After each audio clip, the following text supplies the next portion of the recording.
بسم الله الرحمن الرحيم.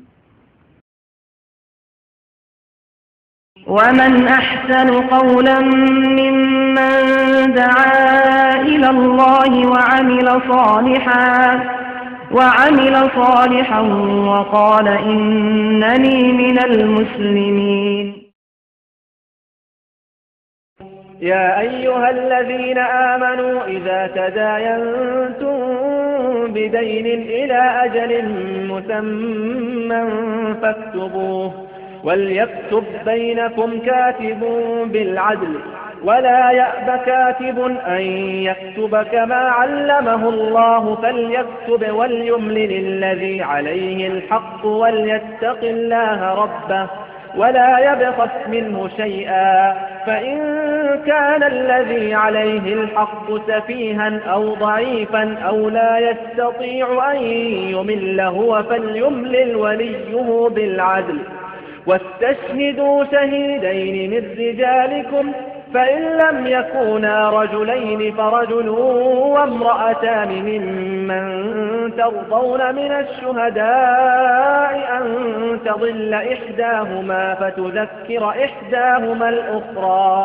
ولا يأبى الشهداء إذا ما دعوا ولا تسأموا أن تكتبوه صغيرا أو كبيرا إلى أجله ذلكم أقسط عند الله وأقوم للشهادة وأدنى ألا تغتابوا إلا أن تكون تجارة حاضرة تديرونها بينكم فليس عليكم جناح ألا تكتبوها وأشهدوا إذا تبايعتم ولا يضار كاتب ولا شهيد وإن تفعلوا فإنه فسوق بكم واتقوا الله ويعلمكم الله والله بكل شيء عليم. السلام عليكم ورحمة الله وبركاته. إن الحمد لله نحمده ونستعينه ونستغفره ونعوذ بالله من شرور أنفسنا ومن سيئات أعمالنا من يهده الله فلا مضل له ومن يضلله فلا هادي له وأشهد أن لا إله إلا الله وحده لا شريك له وأشهد أن محمدا عبده ورسوله. يا أيها الذين آمنوا اتقوا الله حق تقاته ولا تموتن إلا وأنتم مسلمون. يا أيها الناس اتقوا ربكم الذي خلقكم من نفس واحدة وخلق منها زوجها وبث منهما رجالا كثيرا ونساء واتقوا الله الذي تساءلون به والأرحام إن الله كان عليكم رقيبا. يا أيها الذين آمنوا اتقوا الله وقولوا قولا سديدا يصلح لكم أعمالكم ويغفر لكم ذنوبكم ومن يطع الله ورسوله فقد فاز فوزا عظيما. أما بعد أعوذ بالله من الشيطان الرجيم.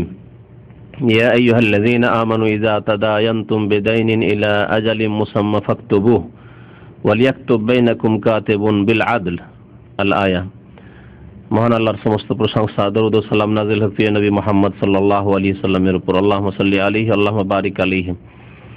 গত মঙ্গলবারে ঋণ সম্পর্কে একটি আলোচনা শুরু করেছিলাম, যে আলোচনা অর্ধেকেরও কম হয়েছে। সুতরাং বাকি বিষয়গুলি আপনাদের সামনে তুলে ধরব, কারণ অনেক ভাইরাই মঙ্গলবারে হয়তো আসতে পারেন না তাদের কর্মব্যস্ততার কারণে, যাতে করে এই ঋণের বিষয়টি সম্পর্কে আমরা সচেতন থাকি। মনে রাখতে হবে যে আল্লাহ পাক রব্বুল আলামিনের যেমন আমাদের উপর হক রয়েছে তেমন বান্দারও হক রয়েছে। আমাদেরকে মুমিন হতে হলে, সৎকর্মশীল হতে হলে, মুত্তাকি আল্লাহ ভীরু হতে হলে, সংযত হতে হলে যেমন আল্লাহর হকের ক্ষেত্রেও হতে হবে, তেমনি মানুষের হকের ক্ষেত্রে হতে হবে। মানুষের যেসব হক আমাদের উপর রয়েছে তার মধ্যে একটি হচ্ছে ঋণের হক।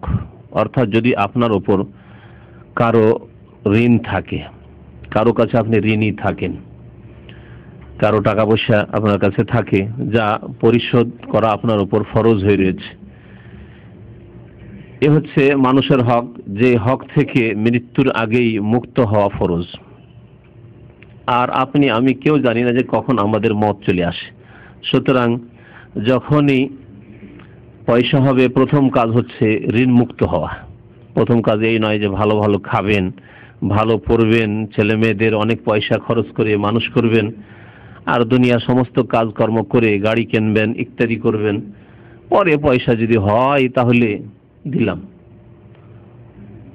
সুযোগ সুবিধা হলে দিলাম, বেশ সচ্ছলতা হলে দিলাম। না, আজকালকার জামানার অধিকাংশ মানুষ, বরং অধিকাংশ মুসলিমের এই অবস্থা যে সমস্ত কাজ নিজের সেরে যদি দয়া হয় তাহলে ঋণ পরিশোধ করবে, আর নিজের কাজ ছেড়ে আমার উপর ফরজ রয়েছে, সুতরাং আমার কাজ হোক আর না হোক, আমি খেতে পাই ভালো আর না পাই, আমাকে আগে ঋণ পরিশোধ করতে হবে, এইরকম মানুষ আজকাল পাওয়া মুশকিল আছে। আমার উপর ঋণ আছে, সুতরাং আমার জমি বিক্রি করে হলেও দিতে হবে, এইরকম মানুষ পাওয়া আজকাল মানে হয়তো যাবে না। কিন্তু এটি হচ্ছে দ্বীন ইসলাম, যে আপনার উপর ঋণ আছে, মানুষের হক আছে, সুতরাং যে কোনো অবস্থাতে আপনাকে ঋণ পরিশোধের চেষ্টা করতে হবে। যদিও আপনাকে কিছু সময় খিদায় থাকতে হয়, ছেলে মেয়ে নিয়ে একটু কষ্ট করে চলতে হয়, তবুও আপনাকে ঋণ পরিশোধ করতে হবে। কারণ আল্লাহ পাক মানুষের হক মাফ করবেন না, আল্লাহ তার নিজের হক ইচ্ছা করলে মাফ করে দেবেন। ওয়াগফিরু মা দুনা যালিকা লিমান ইয়াশাউ, শিরকের পরে বাকি গুনাহগুলি মানে আল্লাহর হকের ক্ষেত্রে যে গুনাহগুলি রয়েছে সেই গুনাহগুলি যাকে চাইবেন আল্লাহ মাফ করে দেবেন, কারণ আল্লাহর হক, আল্লাহর ইচ্ছা হলে আল্লাহ মাফ করে দিতে পারেন। নবী করিম সাল্লাল্লাহু আলাইহি ওয়াসাল্লামের হাদিস উবাদা ইবনে সামিত রাদিয়াল্লাহু তাআলা আনহু বর্ণনা করে, সহিহ বুখারীতে রয়েছে, খুব বড় হাদিস, তার একটি অংশ, যদি কেউ গুনাহর অবস্থায় মারা যায় ফাহুয়া ইলাল্লাহ, আল্লাহর হকের ক্ষেত্রে কেউ গুনাহর অবস্থায় মারা যায় শিরক ছাড়া আল্লাহর হকের ক্ষেত্রে, ইনশা আযাবাহু ওয়া ইনশা গাফারা লাহু, আল্লাহ চাইলে শাস্তি দেবেন, কারণ গুনাহ করেছো, আল্লাহ শাস্তি দেবেন। ওয়া ইনশা গাফারা লাহু, আর যদি আল্লাহর মর্জি হয় তাহলে আল্লাহ মাফ করে দেবেন আল্লাহর হকের ক্ষেত্রে। কিন্তু বান্দার হকের ক্ষেত্রে না, আল্লাহ মাফ করবেন না যতক্ষণ পর্যন্ত ওই মানুষ আপনাকে মাফ না করবে। ঋণের বিষয়টি, বান্দার যেসব হক রয়েছে, অনেক হক রয়েছে বান্দার আপনার আমার উপর, তার মধ্যে একটি হক হচ্ছে ঋণ। যদি আপনি কারো কাছে ঋণী থাকেন, ঋণের সম্পর্কে বেশ কিছু আলোচনা হয়ে গেছে, বাকিগুলি আপনাদের সামনে পেশ করব। আল্লাহ পাক রব্বুল আলামিন সূরা বাকারা আয়াত নম্বর 282-তে, অর্থাৎ সূরা বাকারার শেষ দিকে একেবারে একটি বড় আয়াত রয়েছে, যে আয়াতটি কোরআনে কারীমের সবচেয়ে বড় আয়াত, যে আয়াতের নাম তাফসীরকারদের ভাষায় আয়াতুল মুদায়ানা, মানে ঋণ খরচ, ঋণ আদান প্রদানের আয়াত, ঋণ আদান প্রদানের নীতিমালা সংক্রান্ত আয়াত, সবচেয়ে বড় আয়াত কোরআনে কারীমের। এই হচ্ছে আয়াতুল মুদায়ানা, ঋণ বা দাইনের আয়াত। আল্লাহ পাক তার শুরুতে ইরশাদ করেছেন, ইয়া আইয়ুহাল্লাযীনা আমানু, হে মুমিনগণ, ইযা তাদায়ানতুম বিদাইনিন ইলা আজালিম মুসাম্মা, যখন তোমরা কোন ঋণের আদান প্রদান করবে, তাদায়ানতুম বিদাইনিন, ঋণ করজের আদান প্রদান করবে, ইলা আজালি মুসাম্মা, আল্লাহ বলছেন সেটি হবে নির্দিষ্ট সময়ের জন্য। এখানে আমাদের ভুল রয়েছে। আমরা আজকাল, আমার মনে হয় হাত একটিও লোক উঠাতে পারবেন না যদি জিজ্ঞাসা করি যে আপনারা যা ঋণ দেন, তো এই কথা বলে দেন যে কতদিনের জন্য নিচ্ছেন। হয়তো এক দুজনকে হইতে পারে যার সম্পর্কে দেখছেন যে এ খুব ভারী, হয়তো দেবে কি দেবে না, কখন দেবে। কিন্তু এমনি বন্ধু বান্ধবের মাঝে, আত্মীয় স্বজনদের মাঝে, আপনজনদের মাঝে যে ঋণের আদান প্রদান করছেন, তখন কি সময় নির্ধারিত করে দেন? আছে এরকম লোক? এক দুজনের ক্ষেত্রে নয়, আপনি যে কোনো লোককে ঋণ দেন, আপনি সময় নির্ধারণ করেন, ভাই কতদিনের জন্য নিচ্ছ তুমি, কখন দেবে তুমি, হ্যাঁ তারিখটা বলে দাও যে কোন তারিখে তুমি দেবে। এরকম লোক আছেন কি? হ্যাঁ, কেউ থাকলে বলেন। আছেন? প্রত্যেক ক্ষেত্রে এখানে স্যালারিতে, আপনার দেশের অবস্থা, আপনার সারা লাইফের কথা জিজ্ঞেস করছি যে আপনি কি এরকম করেন? হ্যাঁ, আপনার আত্মীয় স্বজনদেরকে, ঘনিষ্ঠ বন্ধুকে যে এই বেতন পেলে দিতে হবে কিন্তু, আর প্রত্যেকে চাকরি করে। তাহলে আমাদের সমাজে যে কোরআনের আয়াত বিরোধী যে কাজটি হচ্ছে, সেটা হচ্ছে যে আমরা সময় নির্ধারিত করি না, সময় নির্ধারিত করি না। কারণ আমরা লজ্জা করি খুব বেশি, তাই না? কি করে বলবো আবু হানিফা ভাইকে ধার দিচ্ছি, সৈয়দ জামান সাহেবকে ধার দিচ্ছি, আমি আমার এত ঘনিষ্ঠ লোক, কি করে বলবো যে আপনি কখন দিবেন ভাই? অভদ্রতা মনে করি এটি। আল্লাহ বলছেন ইলা আজালিন মুসাম্মা, নির্দিষ্ট সময়ের জন্য হইতে হবে, যাতে পরে মনোমালিন্য না হয়, ঝগড়া বিবাদ না হয়। ও সাহেব যে ধার নিয়েছে ও ভাবছে যে আমি তো ধার নিয়েছি সচ্ছল ব্যক্তির কাছে, আমি 1-2 বছর পর যখন ইচ্ছা তখন দেবো। আমার আত্মীয়, আমার মামাতো ভাই, খালাতো ভাই, চাচাতো ভাইয়ের কাছে বা আপন ভাইয়ের কাছে নিয়েছি, যখন ইচ্ছা তখন দেব। আর এ ভাই যে ঋণদাতা, সে চিন্তা করে বসে আছে যে আমি দিয়েছি 2-3 মাসের জন্য, 1 মাসের জন্য, ঝগড়া বিবাদ হবে না? আর তাই হচ্ছে। এজন্য আমাদের সমাজে ঋণ দেওয়ার আগে পর্যন্ত সুসম্পর্ক আছে, আর যদি কারো সাথে বিবাদ খরিদ করে নিতে হয় তাহলে ধার দিয়ে দেন, সম্পর্ক খারাপ হয়ে যাবে। বাস্তব নয় কি? বাস্তব। যদি মানে 100-তে 100 জন নাও বলি তো শতকরা 90 জন বলতে হবে, এরকম অবস্থা যে ধার দিলে 90 জন, শতকরা 90 জন, 100 জনকে ধার দিলে শতকরা 90 জনের সাথে সম্পর্ক খারাপ হয়ে যাবে, অথবা আগামীতে আর ধার দিতে পারবেন না, আদান প্রদান চলবে না। আল্লাহ পাক বলছেন ইলা আজালি মুসাম্মা, নির্দিষ্ট সময়ের জন্য ধার দাও, বলে দেন। আচ্ছা, এই যে নির্দিষ্ট সময়ের কথা আপনি বলবেন, যিনি ধার নিচ্ছেন তার মনে এইরকম কোন রকমের কষ্ট নেওয়াও মোটেই জায়েজ নাই, বরং তিনি বলবেন যে ভাই আমি 1 মাসের জন্য নিচ্ছি, 2 মাসের জন্য নিচ্ছি, আমি 6 মাস 1 বছর নিচ্ছি। তিনি এ সময় নির্ধারিত করে দেন, কারণ আল্লাহ বলছেন ইলা আজালি মুসাম্মা। 2 পক্ষ থেকে হওয়া উচিত। আল্লাহ পাক তারপরে দ্বিতীয় নীতিমালা বলছেন ফাকতুবুহু, যখন দেবে তা লিখে নাও। কি লিখবেন বলুন তো, কি লিখবেন? হ্যাঁ, তারিখ মানে কত তারিখে দিলাম, কোনটা তারিখ? হ্যাঁ, একটা করে বলেন। প্রথম লিখবেন যে তারিখ, কত তারিখে দিলাম, কত তারিখে পরিশোধ করবেন, ভালো কথা। হ্যাঁ, আর পরিমাণ, শুধু তারিখ লিখে রাখলেন আর পরিমাণ লিখা নেই, চলবে? ঝগড়া হইতে পারে, ভুলে যেতে পারে। আমি এমন লোক জানি যে ধার নেওয়ার পরে ভুলে গেছে পরিমাণ, বা দিয়ে দিচ্ছি বলছে, লিখা নেই, কিছু নেই, বলছে আমি দিয়ে দিচ্ছি, বলছে আসলে দেয়নি।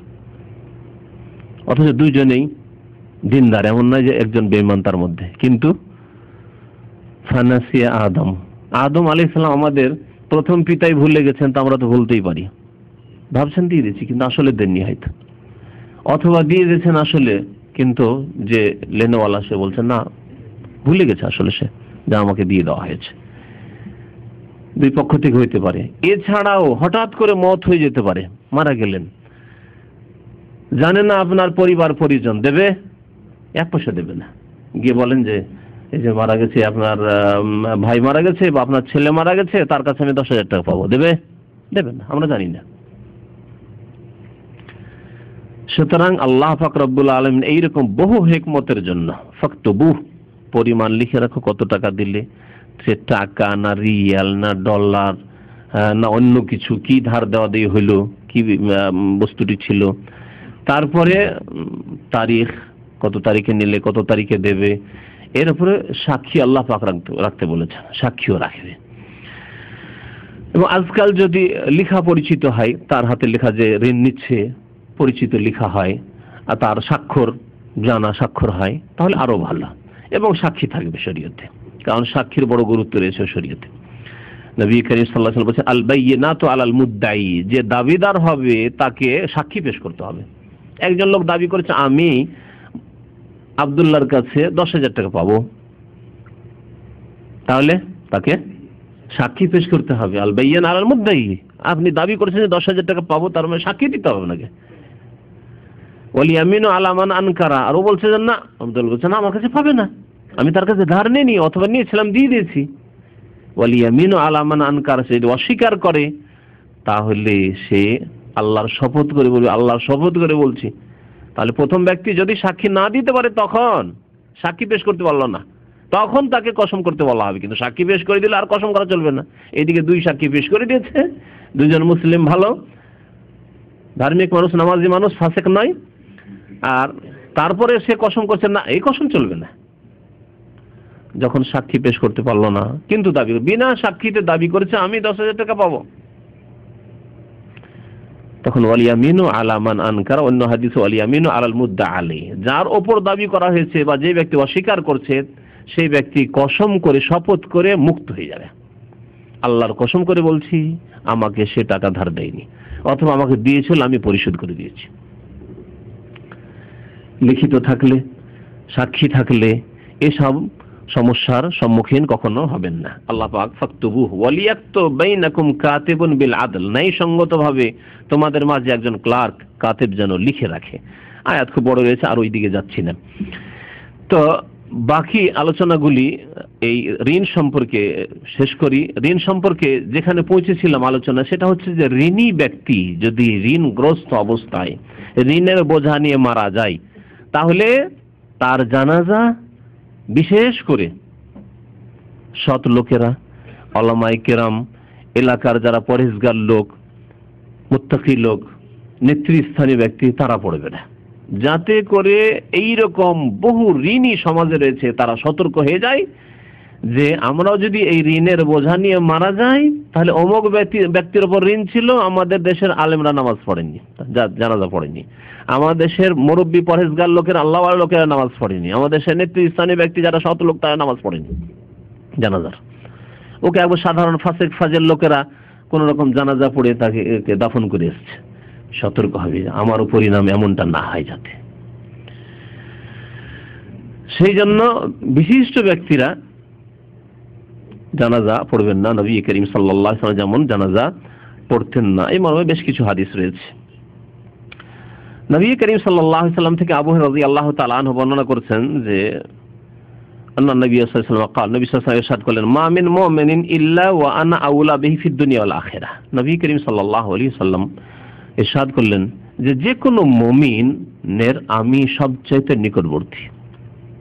নবী করিম সাল্লাল্লাহু আলাইহি ওয়াসাল্লামের কাছে প্রথম যুগে তেমন পয়সা থাকতো না, অভাব ছিল, কিন্তু গনিমতের সম্পদ যখন আসা শুরু করলো, ফাইয়ের সম্পদগুলি আসা শুরু করলো, গনিমত ফাই অর্থাৎ জিহাদ ফি সাবিলিল্লাহ গিয়ে যুদ্ধের পরে মেহনত পরিশ্রমের পরে রণক্ষেত্র থেকে আল্লাহর শত্রুরা যখন পলায়ন করলো আর হাসিল হলো যুদ্ধ করার পরে, এটাকে গনিমতের সম্পদ বলা হয়। আর যদি রণক্ষেত্রে গেল কিন্তু না যুদ্ধ হলো না, এমন মেহনত প্রচেষ্টা কিছু করার প্রয়োজন হলো না, এমনিতে শত্রুরা ছেড়ে পালিয়ে গেল ভয়ে, তাকে ফাইয়ের ধন সম্পদ বলা হয়। আল্লাহ পাক এই দুই সম্পদের কথা কোরআনে কারীমে উল্লেখ করেছেন। ওমা আফা আল্লাহু আলা রাসূলি, সূরা হাশরে আল্লাহ উল্লেখ করেছেন। আর ওয়ালামু আন্নামা গানিমতুম মিন শাইইন, গনিমতের কথা আল্লাহ পাক উল্লেখ করেছেন 10ম পারার শুরুতে। এছাড়াও রয়েছে কোরআনে কারীমে গনিমত এবং ফাইয়ের ধন সম্পদের কথা রয়েছে।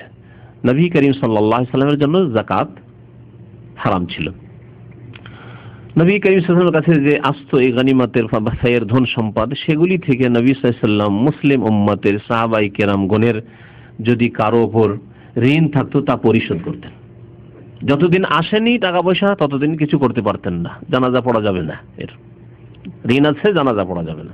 কোন সাহাবী যদি নিজের কাঁধে উঠিয়ে নিতেন আমি পরিশোধ করেছি, যেমন আবু কাতাদা রাদিয়াল্লাহু তাআলা আনহু করেছেন, এইরকম আরো ঘটনা সাহাবায়ে কেরামদের মাঝে ঘটতো, তাহলে তখন জানাজা পড়তেন। নবী করিম সাল্লাল্লাহু আলাইহি হাদিসে বলছেন, যখন ধন সম্পদ আসলে এরকম বললেন যে আমি প্রত্যেক মুমিনের সবচাইতে নিকটবর্তী দুনিয়াতেও এবং আখিরাতেও।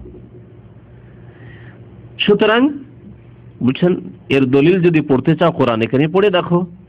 ইকরাউ ইন শিতুম, তোমরা যদি চাও তো কোরআনে কারীমে এর প্রমাণ রয়েছে, প্রুফ রয়েছে, পড়ে দেখো। আল্লাহ পাক বলেছেন আন-নাবিয়্যু আউলা বিল মুমিনিনা মিন আনফুসিহিম, নবী করিম সাল্লাল্লাহু আলাইহি সাল্লাম মুমিনদের আওলা মানে আকরাব, অতি নিকটবর্তী, মিন আনফুসিহিম তাদের জীবন চাইতেও।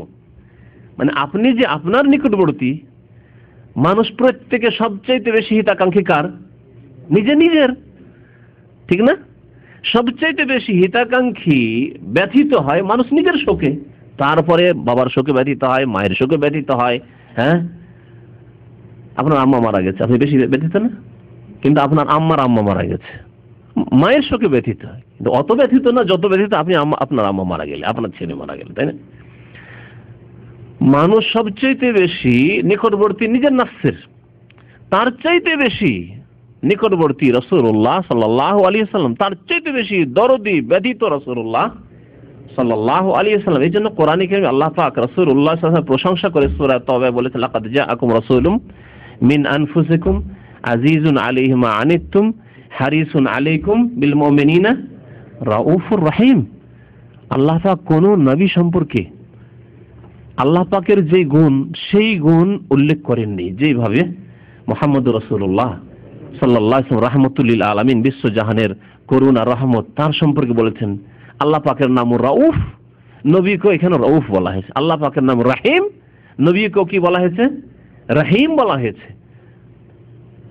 কিন্তু আল্লাহ পাকের ক্ষেত্রে যখন গুণ বলবো তখন আল্লাহ পাকের মতো যেমন প্রযোজ্য, তার রহমত যেমন সবকিছুকেই শামিল, তেমন তার রহিম হওয়া, তার রউফ হওয়া, স্নেহশীল হওয়া, আর নবী করিম সাল্লাল্লাহু আলাইহি সাল্লামের জন্য যেমন উপযোগী হয় তেমন, দুটো একই রকম নয়। যেমন আপনার ছোট একটি সন্তান আছে, শিশু 6 মাসের, 1 বছরের, আপনিও মায়া করেন, আর আপনার ছেলেগুলো মায়া করে, বড় ছেলেও আছে, মেয়ে আছে, ওরাও মায়া করে। দুটো কি সমান? বান্দার মধ্যে সমান না। আপনি আপনার ছেলেকে যেভাবে ভালোবাসেন, আপনার বড় ছেলে ওই ছোট ছেলেকে ওইভাবে ভালোবাসে? কখনো ভালোবাসে না, হতেই পারে না অতটুকু। কিন্তু আপনিও ভালোবাসেন, আপনার ছেলে মেয়েরাও ওই ছোট বাচ্চাটিকে ভালোবাসে। তাহলে সৃষ্টির ভালোবাসায়, সৃষ্টির দয়ায়, সৃষ্টির স্নেহশীল হয় যদি এত পার্থক্য হয় এক সৃষ্টির অন্য সৃষ্টি থেকে, তাহলে সৃষ্টি এবং স্রষ্টার মাঝে কত পার্থক্য হইতে পারে? মুহাম্মদ রাসূলুল্লাহ সাল্লাল্লাহু আলাইহি ওয়াসাল্লাম দয়া, আর আল্লাহ পাক যিনি মুহাম্মদ রাসূলুল্লাহ সাল্লাল্লাহু আলাইহি ওয়াসাল্লাম রব, তার দয়ায়, রহমতে এবং তার স্নেহশীল হয়, কত পার্থক্য হইতে পারে? আসমান জমিনের চেয়ে অনেক বেশি পার্থক্য। কখনো এরকম ভাবেন না যে বিল মুমিনিনা রাউফুর রহিম, নবী সাল্লাল্লাহু আলাইহি ওয়াসাল্লাম মুমিনদের সাথে স্নেহশীল এবং রহিম, দয়ালু, তার মানে আল্লাহর কাছে যেমন চাইবো নবীর কাছে চাইবো না, মুশরিক হয়ে যাবে, শিরক। ওয়ালা তাদু মিন দুনিল্লাহ, আল্লাহ বলেন আল্লাহ ছাড়া আর কারো কাছে চেয়েও না, কাউকে ডাকিও না। মা লা ইয়ানফাউকা ওয়া লা ইয়াদুররুক, যারা তোমার উপকারও করতে পারে না আর ক্ষতি সাধনও করতে পারে না। ফাইন ফাআলতা, যদি এমনটা করো, আল্লাহ ছাড়া অন্য কারো কাছে দোয়া করে দাও, চেয়ে দাও, হ্যাঁ, ইয়া গৌসুল আজম মাদাদ, ইয়া খাজা বাবা মাদাদ, মাদাদ ইয়া রাসূলুল্লাহ যদি করে দাও, তাহলে ফাইন ফাআলতা ফাইন্নাক ইযাম মিনাজ জালিমিন, তাহলে তুমি জালেম মুশরিকদের অন্তর্ভুক্ত হয়ে যাবে। রাসূলুল্লাহ সাল্লাল্লাহু আলাইহি ওয়াসাল্লাম দয়ালু ছিলেন নিঃসন্দেহে, কিন্তু তার দয়া যেমন সৃষ্টির সেরা মানুষের দয়া হয়, মানুষের দয়া, রবের দয়া, আল্লাহ পাকের দয়া যেমন রবের দয়া হয়, আল্লাহ পাক সৃষ্টিকর্তার দয়া হয়। নবী সাল্লাল্লাহু আলাইহি ওয়াসাল্লাম বলছেন যে এর দলিল আন-নবী আউলা বিল মুমিনিনা মিন আনফুসিহিম, নবী করিম সাল্লাল্লাহু আলাইহি ওয়াসাল্লাম মুমিনদের অত্যন্ত নিকটবর্তী, তাদের জীবন তাদের প্রাণ চাইতেও। ফাআইয়ুমা মুমিনিন মাতা, সুতরাং যে কোনো মুমিন মুসলিম যদি মারা যায়, ওয়া তারাকা মালান, আর ধন সম্পদ ছেড়ে যায়, কোন মুসলিম কোন সাহাবী মারা গেছেন আর টাকা পয়সা ধন সম্পদ জমি জায়গা ছেড়ে গেছে, কে নেবেন? রাসূলুল্লাহ সাল্লাল্লাহু আলাইহি ওয়াসাল্লাম। আমি যে নিকটবর্তী বেশি নিয়ে নেবেন? বলছেন না না নেব না, দেব। বলছেন ফালিয়ারেসু আসাবাতুহু, তাহলে তার এই পরিত্যক্ত ধন সম্পদের উত্তরাধিকারী হবে, ওয়ারিস হবে তার আত্মীয় স্বজন, আসাবা যারা, তার আশেপাশে যারা আছে, ছেলে আছে, মেয়ে আছে, বাবা আছে, মা আছে, ভাই বোন আছে ইত্যাদি, তারা ওয়ারিস হবে। আমি ওয়ারিস হব না, আমি চাই না তোমাদের ধন সম্পদ। মান কানু, যে কেউ থাকা আত্মীয় স্বজন, অমান তারাকা দাইনান আও দায়াআন, কিন্তু কোন ব্যক্তি যদি ঋণ ছেড়ে যায়, মারা গেছে টাকা পয়সা কিছু ছেড়ে যায়নি, পরিত্যক্ত ধন নেই, ঋণ ছেড়ে গেছে, মানে ওর ওপর ঋণ আছে, অথবা এমন অসহায় ব্যক্তিদের ছেড়ে গেছে, ইয়েতিম, 1 বছরের ছেলে, 6 মাসের ছেলে মেয়ে, 2 বছরের, বৃদ্ধ মা বাবা, তাদের খাবার দেওয়ার কেউ নেই, যাদের নষ্ট হয়ে যাওয়ার আশঙ্কা আছে, এই লোকটি মরে যাওয়ার পরে আর উপায় নেই উপার্জনের, কেউ তাদের জন্য উপার্জন করার নেই, এখন দেখাশোনা কে করবে? এই ছোট ছোট শিশুদের, এই বিধবার, তাদেরকে উদ্দেশ্য করা হয়েছে দয়াআন বলে। যদি কেউ ঋণ ছেড়ে যায়, ঋণ পরিশোধ করতে পারেনি, অথবা এমন অসহায়দেরকে ছেড়ে গেছে যাদের উপার্জনের কোনো ব্যবস্থা নেই, ফালিয়াতিনি, তারা যেন অবশ্যই আমার কাছে আসে, আসো আমার কাছে, ফাআনা মাওলাহু, আমি তাদের অভিভাবক, আমি তাদের অভিভাবক বলি, আমি তাদের ওপর খরচ করব, ব্যয় করব। আমি তাদের ব্যয় বহন করব, আমি তাদের ঋণ পরিশোধ করব। রাসূলুল্লাহ সাল্লাল্লাহু আলাইহি সাল্লাম ধন সম্পদ গনিমত আর ফায়ের আসার পরে যাদের উপর ঋণ থাকতো ওই ঋণগুলি পরিশোধ করে দিতেন। এই মর্মেও বেশ কিছু হাদিস রয়েছে। তারপরে আপনাদেরকে দুই একটি দোয়া শেখাবো ঋণ পরিশোধের। ঋণ পরিশোধের জন্য প্রথম গত আলোচনায় বলেছি যে সৎ নিয়ত হইতে হবে, সৎ নিয়ত হইতে হবে, তারপরে দোয়া করতে হবে। সৎ নিয়ত তারপরে দোয়া। কারণ আজকাল কিছু মানুষ আছে, হুজুর দোয়া করবেন, হ্যাঁ আব্বা দোয়া করবেন, মা আমার জন্য দোয়া করিও। যদি বলেন ভাই নামাজ পড়েন, হুজুর দোয়া করিয়েন। নামাজ পড়বে না, ওর জন্য দোয়া করে ওকে নামাজি বানাইতে হবে। চেষ্টা করবে না, মসজিদও যাবে না, ও মেহনত করবে না, সদিচ্ছাও রাখে না, জবরদস্তি ওকে দোয়া করে ওকে নামাজি বানাইতে হবে। কোনদিন হবে? নবী করিম সাল্লাল্লাহু আলাইহি সাল্লাম শুধু দোয়ার উপর নির্ভর করেছেন না বদর উহুদের মাঠে গেছেন? হ্যাঁ, মসজিদে নববীতে বসে থাকবো, আল্লাহকে এমন করে ডাকবো যে আবু জাহেল ওখানে ধ্বংস হয়ে যাবে, এই কাজ করেছেন নাকি? 150 কিলোমিটারের বেশি বদর, তারও বেশি মনে হয়। মদিনা থেকে গিয়েছেন, তারপর আবু জাহেল আসছে মক্কা থেকে, আয় খবর আছে, তারপর ওখানে জিহাদ করেছেন। তারপরে না আল্লাহর গজব এসেছে আবু জাহেলের উপর, হ্যাঁ, উতবা সাইবা রাবিয়ার উপর, মক্কার বড় বড় নেতা কাফেরদের উপর। তো আপনাকে দোয়া করতে হবে, তার আগে সৎ নিয়ত রাখতে হবে, নামাজি হওয়ার ক্ষেত্রেও আর ঋণ পরিশোধের ক্ষেত্রে। ঋণ পরিশোধের ক্ষেত্রে সৎ নিয়ত রাখতে হবে। যখন ঋণ নেবেন, আল্লাহ তুমি ঋণ তো নিলাম কিন্তু ঋণ পরিশোধ করার তৌফিক দিও আল্লাহ, সৎ নিয়ত আছে। নবী করিম সাল্লাল্লাহু আলাইহি ওয়াসাল্লামের এই হাদিস আমি শুরুতে শুনিয়েছি যে যেই ব্যক্তি ঋণ নেবে, নেওয়ার পরে তা আদায় করার ইচ্ছা আছে, আদাল্লাহু আনহু, আল্লাহ তার ঋণকে আদায় করে দেবেন, তৌফিক দেবেন তাকে, এমন রাস্তা খুলে দেবেন রিজিকের, আপনার ঋণ পরিশোধ হয়ে যাবে। ওমান আখাযা ইউরিদু ইতলাফার, কেউ যদি ঋণ নেই এই উদ্দেশ্যে যে ঋণ নিতে পারলেই কাজ, টাকা যদি আমার পকেটে চলে আসে, কোথা থেকে পাবে, টান দেবো, দেশে চলে যাব, ওকে তো ঠিকানাও দিনি, আমার খোঁজ খবর রাখে না যে কোন ডিস্ট্রিক্টে আমার বাড়ি বা কোন থানায় বাড়ি, তাই না, ভিসা দিব বলে টাকা নিয়ে নিয়েছি, ব্যাস। যেই ব্যক্তি এইভাবে টাকা পয়সা কারণ নেবে, উদ্দেশ্য হচ্ছে তার টাকা পয়সা দেব না, নষ্ট করা, ঋণ পরিশোধ করব না, আতলাফাহুল্লাহ, কঠোর বাণী উচ্চারণ করেছেন রাসূলুল্লাহ সাল্লাল্লাহু আলাইহি ওয়াসাল্লাম। আল্লাহর যদি ভয় থাকে, আল্লাহর আযাব বলে, আল্লাহর পানিশমেন্ট বলে, আল্লাহর গজব বলে দুনিয়া যদি ভয় থাকে, ভয় করা উচিত। আতলাফাহুল্লাহ, তাকে আল্লাহ সর্বনাশ করে দেবেন। তুমি 5000 টাকা কারো সর্বনাশ করলে, তোমাকে আল্লাহ সর্বনাশ করে দেবেন, তোমার পরিবারকে সর্বনাশ করে দেবেন, তোমার ছেলে মেয়েদেরকে সর্বনাশ করে দেবেন, আরাম খেয়ে মরবে ঋণ খেয়ে। আতলাফাহুল্লাহ। তাহলে সৎ নিয়ত রাখতে হবে, তারপরে দোয়া করতে হবে। এই মর্মে কয়েকটি দোয়া আপনাদেরকে শোনায়। আলী রাদিয়াল্লাহু তাআলা আনহু বর্ণনা করছেন যে তার কাছে একদিন একটি কৃতদাস আসলো। নবী সাল্লাল্লাহু আলাইহি ওয়াসাল্লাম জামানায় কৃতদাস ছিল। কৃতদাস অনেক সময় মনিবের সাথে একটা চুক্তি করে নিত, এগ্রিমেন্ট, যে আমি আপনার কাছ থেকে মুক্ত হয়ে যাব। কিভাবে মুক্ত হবে? এমনিতে ছাড়বে? টাকা চায়, টাকা চায়। ঠিক আছে, মুক্ত হবে তো তুমি আমাকে 5000 টাকা দিয়ে দাও বা 10,000 টাকা দিয়ে দাও, দিয়ে মুক্ত হয়ে চলে যাও, আর আমার কাজ করতে হবে, তুমি স্বাধীনভাবে থাকবে। কৃতদাস হলে জায়েজ, কৃতদাস হলে এইরকম, কারণ কৃতদাসের মালিক হচ্ছে তার মনিব। কিন্তু আজকাল কফিলরা যে করছে, আমার কফালা থেকে যেতে হলে 5000 রিয়াল দেও, দিয়ে যাও, এটি হারাম।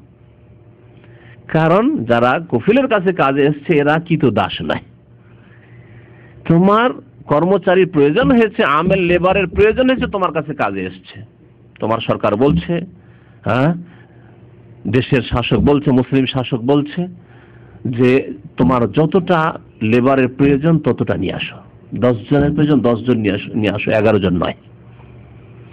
তোমার কাজ আছে নিয়ে আসো, না হলে নিয়ে আসো না। ফ্রি ভিসা বলে কিছু নেই, ফ্রি ভিসার নামে এত টাকাই দেব তোমাকে, সব হারাম। আর তারপরে তুমি আসলে একামা করে দেবো, এত টাকা নেব, আর তারপরে বছরে বছরে মাসে মাসে 200 রিয়াল 300 রিয়াল নেব, আর তারপরে যদি তুমি রিলিজ চাও তাহলে তোমার কাছে 5000 রিয়াল নেব। সবগুলি হারাম, সবগুলি হারাম। কোরআন হাদিসও হারাম এবং সরকারের আইনও এখন হারাম। এই জন্য আমের লেবার নিয়ে আসতে সরকার বলেনি। আর এরা দাস নাই যে 5,000 টাকা তুমি দাও তারপরে আমার কাছ থেকে রিলিজ হয়ে যাও, তানাজুল করে যাও। এটি হচ্ছে হারাম। লা তাকুলু আমওয়ালাকুম বাইনাকুম বিল বাতিল, বাতিল পন্থায় তোমরা একে অপরের ধন সম্পদ ভক্ষণ করিও না, আল্লাহ পাক হারাম করেছেন। এবং এই হারাম খেয়ে যারা মারা যাবে, আইয়ুমা লাহমিন নাবাতা মিনাস সুহতি ফান্নারু আউলা বিহি, এইরকম হারাম খেয়ে, যে কোনো হারাম খেয়ে, ঋণের হারামই হোক আর এই কফালার হারাম খেয়ে হোক, এইসব খেয়ে যারা মারা যাবে, ফান্নারু আউলা বিহি, জাহান্নামের আগুন তাদের বেশি হকদার। তো মুকাতাব বলা হইতো যার সাথে এই চুক্তি হয়ে গেছে। কৃতদাস, কৃতদাসের কাজ কি? আসলে কৃতদাস না বুঝলে আবার বুঝতে পারবেন না, ভাববেন যে হয়তো আজকালকার যুগের আমেল কর্মচারীদের মধ্যে হতো না। কৃতদাস সে জিহাদ ফি সাবিলিল্লাহ কাফের ছিল, তখন ধরা পড়েছে, অথবা তার বাবা ধরা পড়েছে, সুতরাং তারা কৃতদাস।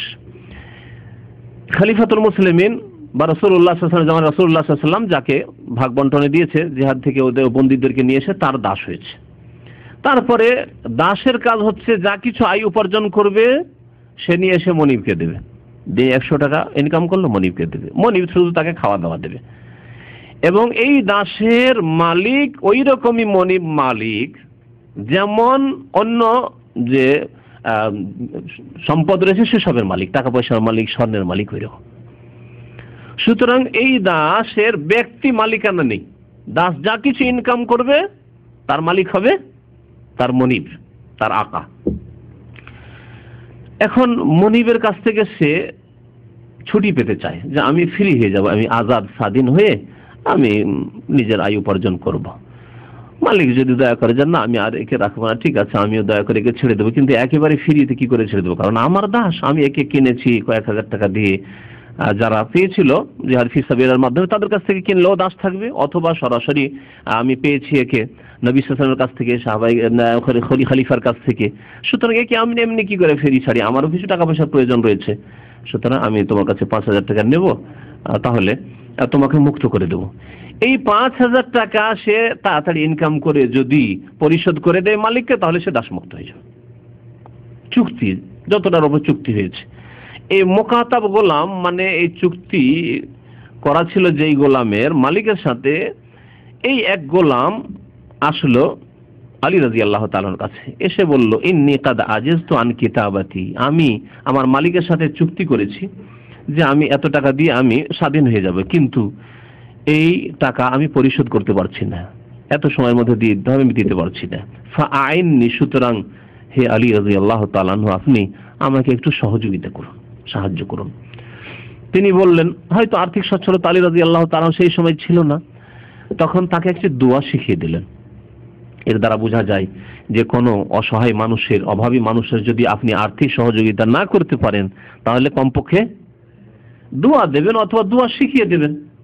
নবী করিম সাল্লাল্লাহু আলাইহি ওয়াসাল্লামের কাছে যেমন ফাতেমা রাদিয়াল্লাহু তাআলা আনহা একটি খাদেম চাইতে এসেছিলেন, নবী সাল্লাল্লাহু আলাইহি ওয়াসাল্লাম মেয়েকে খাদেম হয়তো দিতে পারলেন না, অথবা ভাবলেন যে মেয়েকে খাদেম দিয়ে এত আরামে রাখার কোনো যুক্তি নেই, না কাজ করুক, মেহনত করুক, কিন্তু তাকে মেহনত করার ক্ষেত্রে যাতে আল্লাহ পাকের খাস মদদ হয় এরকম দোয়া শিখিয়ে দিয়ে। কি শিখিয়েছিলেন? যখন বিছানায় শুইতে যাবে তখন সুবহানাল্লাহ 33 বার, আলহামদুলিল্লাহ 33 বার, আল্লাহু আকবার 34 বার। এখানে 34 বার। আমাদের দেশের মানুষরা ভুল করে নামাজের পরে যে তাসবিহ করে ওখানেও আল্লাহু আকবার 34 বার, না, ওখানে সুবহানাল্লাহ 33, আলহামদুলিল্লাহ 33 আর আল্লাহু আকবারও 33, আর তামামুল 100 পুরা করবেন লা ইলাহা ইল্লাল্লাহু ওয়াহদাহু লা শারীকা লাহু লাহুল মুলকু ওয়া লাহুল হামদু ওয়া হুয়া আলা কুল্লি শাইইন কাদির দিয়ে। তো নবী করিম সাল্লাল্লাহু আলাইহি ওয়াসাল্লাম এইভাবে ফাতিমা রাদিয়াল্লাহু তাআলা আনহার সাথে করেছেন। আলী রাদিয়াল্লাহু তাআলা আনহু এই গোলামের সাথে এটাই করলেন, বললেন আলা ওয়াল্লামুকা কালিমাতিন, তোমাকে কয়েকটি বাক্য মানে দুয়ার বাক্য শিখিয়ে দিচ্ছি। আল্লামানি হিন্না রাসূলুল্লাহ সাল্লাল্লাহু আলাইহি ওয়াসাল্লাম, আমাকে রাসূলুল্লাহ সাল্লাল্লাহু আলাইহি ওয়াসাল্লাম এই দুয়ার বাক্যগুলি শিখিয়ে দিয়েছিলেন। লাউ কানা আলাইকা মিসলা জাবালে সিরিন দাইনান, তোমার ওপর যদি সির নামক পর্বত মানে বড় কোনো পর্বত তখনকার যুগে প্রসিদ্ধ ছিল, পাহাড়ের সমান যদি তোমার ওপর ঋণ থাকে, 2-4, 10,000, 5,000, 50,000, 1 লাখ নয়, পাহাড় সমতুল্য যদি তোমার ওপর লোন থাকে, করজ থাকে, আর তুমি যদি এই দোয়া করো, আদাহুল্লাহ আনকা, আল্লাহ পাক তোমার পক্ষ থেকে সেই ঋণ আদায় করে দেবেন, মানে পরিশোধ করার তৌফিক দেবেন। আল্লাহ আদায় করে দেবেন মানে আল্লাহ পাক ওই রকম রাস্তা খুলে দেবেন। আপনি এসেছিলেন 500 রিয়াল বেতনে, কিন্তু কফিলের খুব দয়া হয়ে গেল, যাক লোকটা তো ভালোই লাগে, একে রিলিজ দিয়ে দিই, ছড়িয়ে দিল, যাও তুমি কাজ করো, ভালো কাজ খুঁজে নাও। হঠাৎ করে 2000 রিয়ালের চাকরি পেয়ে গেলেন। আপনার ঈমান দুর্বল, সেই জন্য আল্লাহ যে রিজিক খুলেন মুমিন বান্দা ভালো মানুষের জন্য, যদি সৎ নিয়ত থাকে, ঋণী হয়ে এসেছেন, 2-3 লাখ টাকা ঋণ করে এসেছেন আপনি বিদেশে, আপনি সৎ মানুষ, আল্লাহ পাক আপনার জন্য ইয়ারযুকুহু মিন হাইসু লা ইয়াহতাসিব, রিজিকের দরজা খুলে দিয়েছেন। কিন্তু আপনার অনুভূতি দুর্বল, সেই জন্য হয়তো অনুভব নেই। কিন্তু অনুভূতি থাকলে আপনি হাড়ে হাড়ে টের পাবেন যে সত্যি আল্লাহকে ভয় করলে এবং আল্লাহর উপর ভরসা করলে আল্লাহ পাক যে রিজিকের দরজা খুলে দেন, আল্লাহ পাক যে যথেষ্ট হন, মানে ফাওয়া হাসবু, আল্লাহ যথেষ্ট হন, কোরআনে কারীমে বলেছেন, কথা সত্য, অনুভব করছেন আপনি। বললেন যে আল্লাহ পাক রব্বুল আলামিন তোমার পাহাড়ের সমান যদি ঋণ থাকে তবু আদায় করে দেবেন। কালা কুল, বললেন আলী রাদিয়াল্লাহু তাআলা, এই দোয়া তুমি বেশি বেশি বলো, আল্লাহুম্মা কফিনি বিহালালিকা আন হারামিকা ওয়া আগনিনি বিফাদলিকা আম্মান সিওয়াক। এক বচন দিয়ে এই দোয়াটি হাদিসে আছে। এখানে রমজান মাসে যে আপনারা ওই বেতরে দোয়া করেন, এই দোয়াটি বারবার শুনেছেন, অনেকের হয়তো মুখস্থ হয়ে গেছে, কিন্তু বহু বচন দিয়ে, কারণ অনেক লোকে যেহেতু মুসল্লি নামাজ পড়ছে, এক বচনের সিগাকে, এক বচনকে বহু বচন করা যেতে পারে হাদিসের দোয়াগুলি। আল্লাহুম্মা কফিনিকে আল্লাহুম্মা কফিনা, আল্লাহ আমাদের জন্য যথেষ্ট হয়ে যাও, যথেষ্ট করে দাও, বিহালালিকা হালাল রুজি, আন হারামিকা হারাম থেকে বাঁচিয়ে, মানে হারাম থেকে বাঁচিয়ে রাখো আল্লাহ, এবং হালাল রুজি আমাদের জন্য যথেষ্ট করো। ওয়া আগনিনা বিফাদলিকা আম্মান সিওয়াক, এবং তোমার অনুগ্রহ পূর্বক তুমি আমাদেরকে সচ্ছল করে দাও, আম্মান সিওয়াক তোমার ছাড়া অন্যদের থেকে, অন্যদের থেকে আমাদের কি করে দাও, অভাব মুক্ত করে দাও, কারো যেন দ্বারস্থ না হয়। তোমার দ্বারে এসেছি, তোমার কাছে চেয়েছি, তুমি আমাকে ঋণ মুক্ত করে দাও, যাতে করে আর কারো দ্বারস্থ না হইতে হয়, কারো মানে কাছে ঋণী না হইতে হয়, কারো সামনে যাতে করে নিজের অভাব অভিযোগ প্রকাশ না করতে হয়। আল্লাহুম্মা কফিনা বিহালালিকা আন হারামিকা ওয়া আগনিনা বিফাদলিকা আম্মান সিওয়াক। অথবা আপনি একাই দোয়া করলে বলবেন আল্লাহুম্মা কফিনি বিহালালিকা আন হারামিকা ওয়া আগনিনি বিফাদলিকা আম্মান সিওয়াক। হাদিসটি মুসনাদ আহমদে রয়েছে, তিরমিজিতে রয়েছে, আল্লামা নাসিরুদ্দিন আলবানী হাদিসটিকে হাসান বলেছেন। ইমাম তিরমিজি কালা আবু ঈসা হাযা হাদিসুন হাসানুন গরীবুন, এই হাদিসটি হাসান গরীব মানে হাসান। আরেকটি দোয়া রয়েছে নাসাইতে রয়েছে, এবং ইমাম বুখারী রাহমাতুল্লাহ আলাইহি তার একটি কিতাব রয়েছে আল আদাবুল মুফরাদ, তাতে এই হাদিসটি রয়েছে এভাবে দোয়া, এবং হাদিসটি আল্লামা নাসিরুদ্দিন আলবানী সহিহ বলেছেন। দোয়া মানে ঋণ মুক্ত হওয়ার জন্য। অনেক লোকের ঋণ আছে, এখানে বিদেশে এসেছেন, ঋণ হয়তো হয়ে গেছে বিদেশ আসতে গিয়ে, অথবা এমনিতে কোনো কাজে ঋণ হয়ে গেছে। তবে ঋণ থেকে বাঁচার জন্য আমি একটি পন্থা এর আগে উল্লেখ করেছি গত আলোচনায়, তা হচ্ছে যে যতটা আপনার আয় ততটাই ব্যয় করেন, তার একটু কমই করেন। যতটুকু চাদর লম্বা ততটুকু পা লম্বা করিয়েন, তার বেশি লম্বা করিয়েন না। আপনার 500 টাকা বেতন আর মোবাইল খরচ হয় 300 রিয়াল, খাবেন কত টাকা? বলছে আমি 100-150 খাই। আবার যদি সিগারেট খোর হয়, বিড়ি খোর হয়, জর্দা খোর, পান খোর হয়, তা তো মুশকিল আরো, তাই না? তাহলে কোথা থেকে বরকত আসবে? একটু হারাম খাচ্ছেন, বিড়ি সিগারেট জর্দা তামাক দিয়ে হারাম খাচ্ছেন। তারপরে আপনার যদিও মোবাইল টেলিফোন হালাল, কিন্তু আপনার জন্য 500 টাকা 700 টাকা বেতন, আর নতুন বিয়ে করে এসছেন। আমি কিছু লোক জানি যাদের 500 থেকে 1000 শুধু মান্থলি বিল আসে, বিবির সাথে, নতুন বিবির সাথে বিয়ে করে এসে 2-4-6 মাস বা 1 বছর হয়েছে। নতুন কেন, 2 বছর 3 বছর 5 বছরে বিয়ে করা লোকের আমার কাছে রেপিড আছে, যারা প্রবাসী, তাদের নাকি 500 রিয়াল শুধু মাসে স্ত্রীর সাথে টেলিফোনই খরচ হয়। তো এই শ্রেণীর লোকেরা বেকুফ, তাদের হুঁশ নাই যে আমার চাদর কত লম্বা। দিল পা লম্বা করে, পা লম্বা করতে গিয়ে তার ইজ্জতি খুলে যাচ্ছে, পা শুধু খুলে তার ইজ্জতি খুলে যাচ্ছে, লজ্জা স্থান খুলে যাওয়ার আশঙ্কা। খবরদার, এরকম হলে কখন আল্লাহ পাক ঋণ মুক্ত করবেন না। ঋণ কি করে পরিশোধ করবেন? আপনার যদি 500-700 টাকা বেতন হয়, তো প্রথম কথা আমার মোবাইলের প্রয়োজনই নেই। আর যদি আমি রাখি, তারপর একটি মজার কথা আরো বলি, আমাদের এক দায়ী ভাই বলছিলেন, আজকাল অধিকাংশ লোকের পকেটে মোবাইল কমপক্ষে 700-800 টাকা দামের, 500-র উপরে। অথচ সেই লোকটি ওই মোবাইলে যে ফ্যাসিলিটিগুলি আছে কোনোটাই ইউজ করে না। কি করে? শুধু কল করে হয়তো না, এর চাইতে কম কিছু হাউস ড্রাইভার আছে বা এই ধরনের যারা শুধু কল রিসিভ করে, তারপরে দামি মোবাইল কল রিসিভ করে, তাতে ব্যালেন্স রাখার মতো যোগ্যতা নেই, কিছু নেই, কল করবে এই ক্ষমতা নেই। খুব বেশি হলে 1-2টি হয়তো মেসেজ, ওটাও পাঠাইতে পারি কিনা। আর তারপরে মোবাইল কত? 700-800 টাকা সবাই রাখে। আর আমি কি করি? 100-150 টাকার মোবাইল রাখবো। আমি 100 টাকার মোবাইল রাখবো, মান সম্মান ঘটে যাবে নাকি? 100 টাকা দাম, 100 টাকার মোবাইল রাখি। ইচ্ছা করলে 1000 টাকার মোবাইল রাখা যাবে, কি প্রয়োজন? আমার যে কাজটি সেটা এটা দিয়ে হচ্ছে। এইরকম যদি মেজাজ থাকে, কোনোদিন ঋণই হবেন না কারো কাছে। কিন্তু আপনি যদি মনে করেন না না না কি বলছেন, ওই 70-73 এসব যদি ওর চাইতে দামি দামি মোবাইল আজকাল নতুন এসে 2000-3000 টাকার মোবাইল যে রাস্তায়, নতুন মোবাইল সেটা নিতেই হবে। অথচ কম্পিউটারের কিছুই বোঝেন না, ইন্টারনেটের কিছুই বোঝেন না, আপনাকে ওইরকম মোবাইল রাখতে হবে। কোনোদিন ঋণ মুক্ত হইতে পারবেন না, কোনোদিন ঋণ মুক্ত হইতে পারবেন না। আল্লাহ পাক রব্বুল আলামিন যেন আমাদেরকে বুঝার তৌফিক দান করেন এবং ঋণ মুক্ত করেন।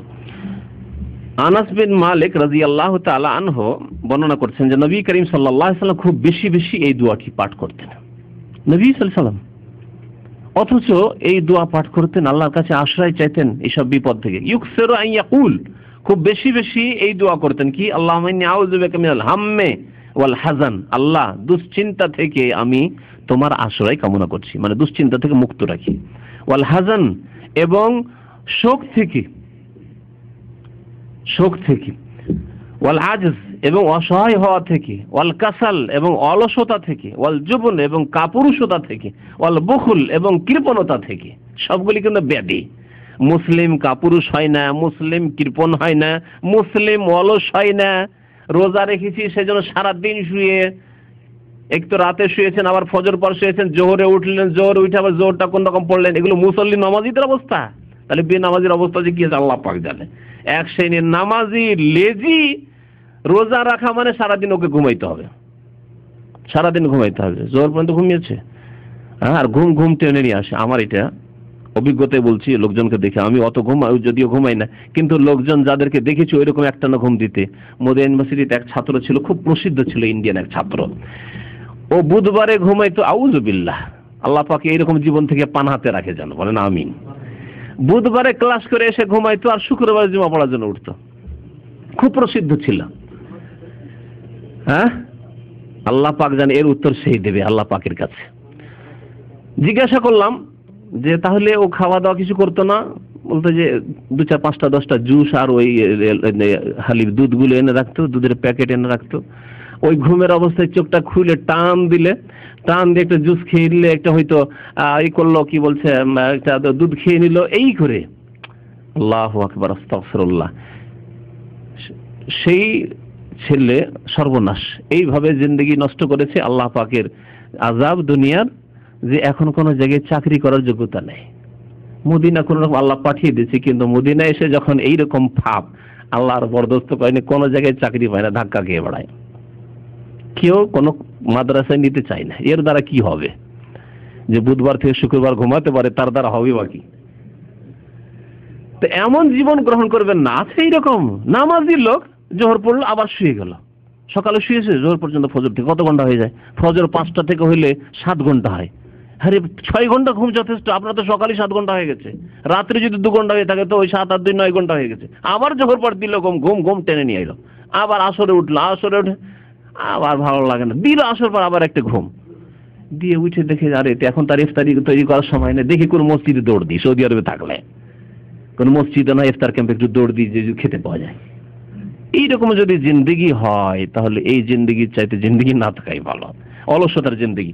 নবী সাল্লাল্লাহু আলাইহি ওয়াসাল্লাম পানা চেয়েছেন ওয়াল আজজি ওয়াল কাসলে, অসহায় হওয়া, আমি অসহায় না হয়ে যায়, আর কাসাল এবং অলসতা, এরকম গাফিলতি অলসতা থেকে আল্লাহ তোমার পানা চাইছি। অলস দিয়ে কোনোদিন উম্মতের কোনো ফায়দা হবে না, নিজের ফায়দা হবে তার, না নিজের পরিবারের কোনো ফায়দা হবে অলসকে দিয়ে, আর না উম্মতে মুসলিমার কোনো ফায়দা হবে। এইরকমই কাপুরুষ বডি, 4 হাতের বডি, কিন্তু কাপুরুষ তো দুশ্মনের নাম শুনলেই তো পেশাব পায়খানা করে দিবে। তোর দ্বারা কি কাজ হবে? কিছু কাজ হবে না ওর দ্বারা। বুখল, কৃপণ, যে আল্লাহর রাস্তায় পয়সাই দান করতে পারে না, সে জান কি দান করবে? কৃপণতা থেকে নবী সাল্লাল্লাহু আলাইহি ওয়াসাল্লাম পানাচ্ছেন। ওয়াজাল ইদাইনে, এবং ঋণের বোঝা থেকে আল্লাহ তোমার আশ্রয় কামনা করি। ওয়া গালাবাতির রিজাল, এবং কোন মানুষের, যে জালেম মানুষ যারা, তাদের আমাদের উপর প্রাধান্য পাবে, জুলম অত্যাচার থেকে তোমার আশ্রয় কামনা করি। নবী করিম সাল্লাল্লাহু আলাইহি ওয়াসাল্লাম এই দোয়া বেশি বেশি পাঠ করতেন। তাহলে এই দোয়া করে, আল্লাহুম্মা ইন্নী আউযু বিকা মিনাল হাম্মি ওয়াল হাযানি ওয়াল আজজি ওয়াল কাসলি ওয়াল জুবনি ওয়াল বুখলি ওয়া যালঈদ দাইনি ওয়া গালাবাতির রিজাল। আরেকটি দোয়া রয়েছে, এই তিনটি দোয়া উল্লেখ করব। আবু সাঈদ খুদরি রাদিয়াল্লাহু তাআলা বর্ণনা করেছেন, আবু দাউদে রয়েছে, যদি হাদিসটিকে কেউ কেউ দুর্বল বলেছেন। তবে দোয়ার ক্ষেত্রে যেহেতু নিজের বাংলা ভাষায় দোয়া করতে পারেন, সুতরাং যদি নবী সাল্লাল্লাহু আলাইহি ওয়াসাল্লাম থেকে প্রমাণিত নাও হয়, আপনি দোয়া করতে পারেন যদি অর্থ ঠিক থাকে। দাখালা রাসূলুল্লাহ সাল্লাল্লাহু আলাইহি ওয়াসাল্লাম যাত ইয়াউমিন আল মসজিদ, নবী সাল্লাল্লাহু আলাইহি ওয়াসাল্লাম একদিন মসজিদে নববীতে প্রবেশ করলেন। ফাইজা হুয়া বিরাজুলিন মিনাল আনসার, দেখছেন মসজিদে একটা আনসারী মানুষ বসে আছে খুব দুশ্চিন্ত অবস্থায়। ইউকালু লাহু আবু উমামা, ওই লোকটির নাম ছিল আবু উমামা। ফাকালা ইয়া আবু উমামা, আবু উমামা মালি আরাকা জালিসান ফিল মসজিদে ফি গায়রি ওয়াক্তিস সালাহ, মসজিদে বসে আছো অথচ এই সময় কোনো নামাজের সময় নাই, দুনিয়ায় কাজকর্ম করো, মসজিদে এরকম বসে কেন? চিন্তায় মসজিদে এসে বসে আছে। কালা হুমুমিন, বলছেন ওই সাহাবী, কালা হুমুমুন লাজিমাতনি ওয়া দুয়ুন ইয়া রাসূলুল্লাহ, হে আল্লাহ রাসূল সাল্লাল্লাহু আলাইহি ওয়াসাল্লাম, আমি খুব দুশ্চিন্তায় আছি। ওয়া দুয়ুন, এবং অনেক ঋণের বোঝা আমার উপর চেপে গেছে। ঋণ চাপলে কি হয়? দুশ্চিন্তা আসে, কি করে যে পরিশোধ করব, আর যদি পরিশোধ না করতে পারি তো মানুষকে কি জবাব দেব, আর যদি বিশেষ করে যারা টাকা পাবে তারা যদি একটু শক্তিশালী হয় তাহলে জানের ভয়, কোথায় যে গলায় গামছা দেবে, ফাঁস দেবে, কোথায় যে ধরে ধাক্কাধাক্কি করবে হাটে বাজারে রাস্তাঘাটে, কোথায় যে কত অপমান অপদস্থ হইতে হবে, এইসব চিন্তায় পরেশান, মার খেতে হবে ইত্যাদি ইত্যাদি। বলছেন হুমুমুন লাজিমাতনি ওয়া দুয়ুন, হে আল্লাহ রাসূল সাল্লাল্লাহু আলাইহি ওয়াসাল্লাম, বড় দুশ্চিন্তায় আছি এবং অনেক ঋণের বোঝা আমার উপর চেপে গেছে। কালা আফালা ওয়াল্লিমুকা কালামান, তোমাকে কিছু কথা শিখে দেব নাকি? এজা আনতা কুলতাহু, যদি এই দোয়াগুলি তুমি বলো আল্লাহ পাকের দরবারে, আযহাব আল্লাহু আযজা ওয়া জাল হাম্মাকা ওয়া কাযা আনকা দাইনাকা, তাহলে তোমার দুশ্চিন্তা আল্লাহ পাক দূর করে দেবেন এবং তোমার ঋণ আল্লাহ পাক পরিশোধ করে দেবেন, মানে ঋণ পরিশোধের আল্লাহ পাক তৌফিক দেবেন। কালা কুলতু বালা ইয়া রাসূলুল্লাহ, অবশ্যই বলে দেন, শিখিয়ে দেন, দোয়া করবো আল্লাহ পাকের কাছে। কালা কুল ইজা আসবাহতা, যখন সকাল হবে এই দোয়া পড়বে, ওয়া ইজা আমসাইতা, সন্ধ্যায় এই দোয়া পড়বে। তাহলে সকাল সন্ধ্যা বারবার করে যদি এই দোয়া করে কোনো মানুষ, এবং দোয়া করার আদব হচ্ছে কমপক্ষে 3 বার করে দোয়া করা। নবী সাল্লাল্লাহু আলাইহি ওয়াসাল্লাম কানা ইজা দা সালাসান, হাদিস আছে, যে কোনো দোয়া যখন আল্লাহ পাকের কাছে করতেন নবী সাল্লাল্লাহু আলাইহি ওয়াসাল্লাম 3 বার করে বলতেন। যেমন আপনি দোয়া করেন, আল্লাহুম্মা গফিরলি, আল্লাহুম্মা গফিরলি, আল্লাহুম্মা গফিরলি, আল্লাহ তুমি আমাকে মাফ করে দাও, আল্লাহ তুমি মাফ করে দাও, আল্লাহ তুমি মাফ করে দাও, অবশ্যই মাফ করবেন আল্লাহ পাকের উপর। আল্লাহুম্মা আরহামনি, আল্লাহুম্মা আরহামনি, আল্লাহুম্মা আরহাম, আল্লাহ তুমি রহম করো। এইভাবে আল্লাহুম্মা রযুকনি, আল্লাহুম্মা বারিক লানা ফি রিজকিনা, আল্লাহ আমার রিজিকে বরকত দাও, আল্লাহ আমার রিজিকে বরকত দাও, আল্লাহ আমাকে কাজের ব্যবস্থা দাও, আল্লাহ আল্লাহ আমাকে কাজের ব্যবস্থা দাও আল্লাহ। এইভাবে 3 বার করে দোয়া করা নবী করিম সাল্লাল্লাহু আলাইহি ওয়াসাল্লামের সুন্নাত। দোয়া শিখিয়ে দিচ্ছেন রাসূলুল্লাহ সাল্লাল্লাহু আলাইহি ওয়াসাল্লাম সকাল সন্ধ্যা পাঠ করার জন্য। আল্লাহুম্মা ইন্নী আউযু বিকা মিনাল হাম্মি ওয়াল হাযানি ওয়া আউযু বিকা মিনাল আজজি ওয়াল কাসালি ওয়া আউযু বিকা মিনাল জুবনি ওয়াল বুখলি ওয়া আউযু বিকা মিন গালাবাতিদ দাইনি ওয়া কাহরির রিজাল। ওখানে ছিল যালঈদ দাইন ওয়া গালাবাতির রিজাল, এখানে মিন গালাবাতিদ দাইন ওয়া কাহরির রিজাল, কাছাকাছি দোয়া। কালা ফাআলতু, আমি এই দোয়া সকাল সন্ধ্যা বারবার করে করতে থাকলাম। আবু উমামা রাদিয়াল্লাহু তাআলা আনহু বলছেন, ফাআযহাবাল্লাহু আযজা ওয়া জাল্লা হাম্মি ওয়া কাযা আন্নি দাইনি, তারপরে আল্লাহ পাক খুব তাড়াতাড়ি আমার দুশ্চিন্তা দূর করে দিলেন এবং আমার ঋণ আল্লাহ পাক পরিশোধ করা আল্লাহ পাক আমাকে তৌফিক দিলেন। এই দোয়াগুলি করবেন। দোয়া যদি আরবিতে মুখস্থ নাও থাকে সবগুলি, তো নিজের ভাষায় দোয়া করেন, আল্লাহ আমাকে ঋণ মুক্ত রাখো, আল্লাহ তুমি আমাকে ঋণ মুক্ত রাখো, আল্লাহ তুমি আমাকে ঋণ মুক্ত রাখো। ঋণ প্রথম নেবই না, আমি ঋণ মুক্ত থাকবো। তারপরে যদি কখনো নিতে বাধ্য হইতে হয় তাহলে এমন নয় যে আমি একেবারে খুব বড় লোক হওয়ার স্বপ্ন দেখে ঋণ নেব না।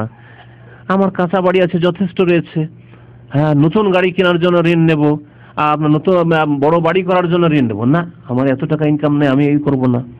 আমার 1 বিঘা জমির পয়সা আছে, আমি 5 বিঘা জমির বায়না দিয়ে বসে আছি, 5 বিঘা জমি কিনবো, সেজন্য এখন ঋণ করতেই হচ্ছে। আমার কাছে 10,000 রিয়াল আছে কিন্তু 40,000 টাকা জমি কিনে বসে আছি। এইরকম বেকুফি করলে কোনোদিন ঋণ মুক্ত হওয়া যাবে না। আমার যতটা পয়সা আছে ততটাই কিনবো, তার বেশি আমি কিনবো না। কেন অপরের পয়সা নিয়ে আমি অপরের কাঁধের উপরে পা দিয়ে তাদেরকে সিঁড়ি বানিয়ে উপরে উঠবো? এই নীতি ঋণ মুক্ত কোনোদিন হতে দেবে না। সব সময় আল্লাহ পাক যতটুকু দিয়েছেন তাতেই সন্তুষ্ট থাকতে হবে, তাতে নিজের পরিতুষ্টি নিয়ে আসতে হবে, তাতে কানাত করতে হবে। ঋণ সম্পর্কে বলছিলাম যে ঋণ, নবী করিম সাল্লাল্লাহু আলাইহি ওয়াসাল্লাম ঋণ সম্পর্কে খুব সতর্ক করেছেন। একজন সাহাবীর ঘটনা, সাদ ইবনুল আতওয়াল বলছেন যে আমার ভাই মারা গিয়েছিল, ওয়া তারাকা সালাসামিয়াত দিনার ওয়া তারাকা উলদান সিকারান, 300 দিনার ছিল, ছোট ছোট বাচ্চা ছিল। ফাআরাদতু আন উনফিকা আলাইহিম, এতিম ছিল আমার ভাইয়ের সব ছেলেরা, তো আমি চাইলাম যে তাদের ব্যয় বহন আমি করব। ফাকাল রাসূলুল্লাহ সাল্লাল্লাহু আলাইহি ওয়াসাল্লাম ইন্না আখাকা মাহবুসুন বিদাইনি ফাকদি আনহু, নবী সাল্লাল্লাহু বলেন যে তোমার ভাইয়ের উপর ঋণ আছে, সুতরাং ঋণ পরিশোধ করো আগে। তুমি ইয়াতিম ভাতিজাদের, ভাস্তেদের দেখাশোনা করবে, তাদের ব্যয় বহন করবে, তার আগে তোমার ভাইয়ের ঋণ আছে, সে ঋণ পরিশোধ করো। আজকালকার জামানায় ঋণ থাকলে অ্যাভয়েড করবেন ঋণকে। ঋণের কোনো পরোয়া নেই। ভালো ভালো স্কুলে আপনি ছেলেকে পড়াচ্ছেন, মাসে 5,000 10,000 টাকা খরচ করে ইংলিশ মিডিয়াম পড়ে আমি ডাক্তার ইঞ্জিনিয়ার তৈরি করবো, অথচ আপনার উপর ঋণ আছে, আপনার ঋণেরই খবর নাই, তো আপনার ভাইয়ের ঋণ কি পরিশোধ করবেন? নবী সাল্লাল্লাহু বললেন যে তোমার ভাইয়ের ঋণ আগে পরিশোধ করো। কালা ফাযাহাবতু ফাকাযাইতু আনহু, আমার ভাইয়ের ঋণগুলি পরিশোধ করে দিলাম। ওয়ালাম তাবকা ইল্লা ইমরাতুন তাদদাই দিনারাইন ওয়া লাইসাত লাহা বাইয়িনা, সমস্ত ঋণ যতগুলি দাবিদার ছিল ঋণের সবগুলি পরিশোধ করলাম, যেগুলি জানা ছিল বা তাদের কাছে সাক্ষী প্রমাণ ছিল যে হ্যাঁ পাবে আসলে আমার ভাইয়ের কাছে, তাদের পরিশোধ করলাম। একজন মহিলা আসলো, আসার পরে 2 দিনার মানে 2টি স্বর্ণ মুদ্রার দাবি করলো যে তোমার ভাইয়ের কাছে 2টি দিনার পাবো, কিন্তু ওই মহিলার কোনো সাক্ষী প্রমাণ নেই। ইচ্ছা হলো এই সাদের যে সাক্ষী নেই, আবার দেবো কেন, সাক্ষী নেই দেবো কেন, দেবো না, এই মহিলা হয়তো মিথ্যা কথা বলছে। নবী করিম সাল্লাল্লাহু আলাইহি ওয়াসাল্লামকে জিজ্ঞাসা করে, ইয়া রাসূলুল্লাহ, একটি মহিলা বলছে তোমার ভাইয়ের কাছে 2 দিনার পাবো আর ওর কাছে কোনো সাক্ষী নেই, আমি কি করব? নবী সাল্লাল্লাহু আলাইহি ওয়াসাল্লাম বলছেন আতিহা, দিয়ে দাও। ফাইন্নাহা সাদাকা,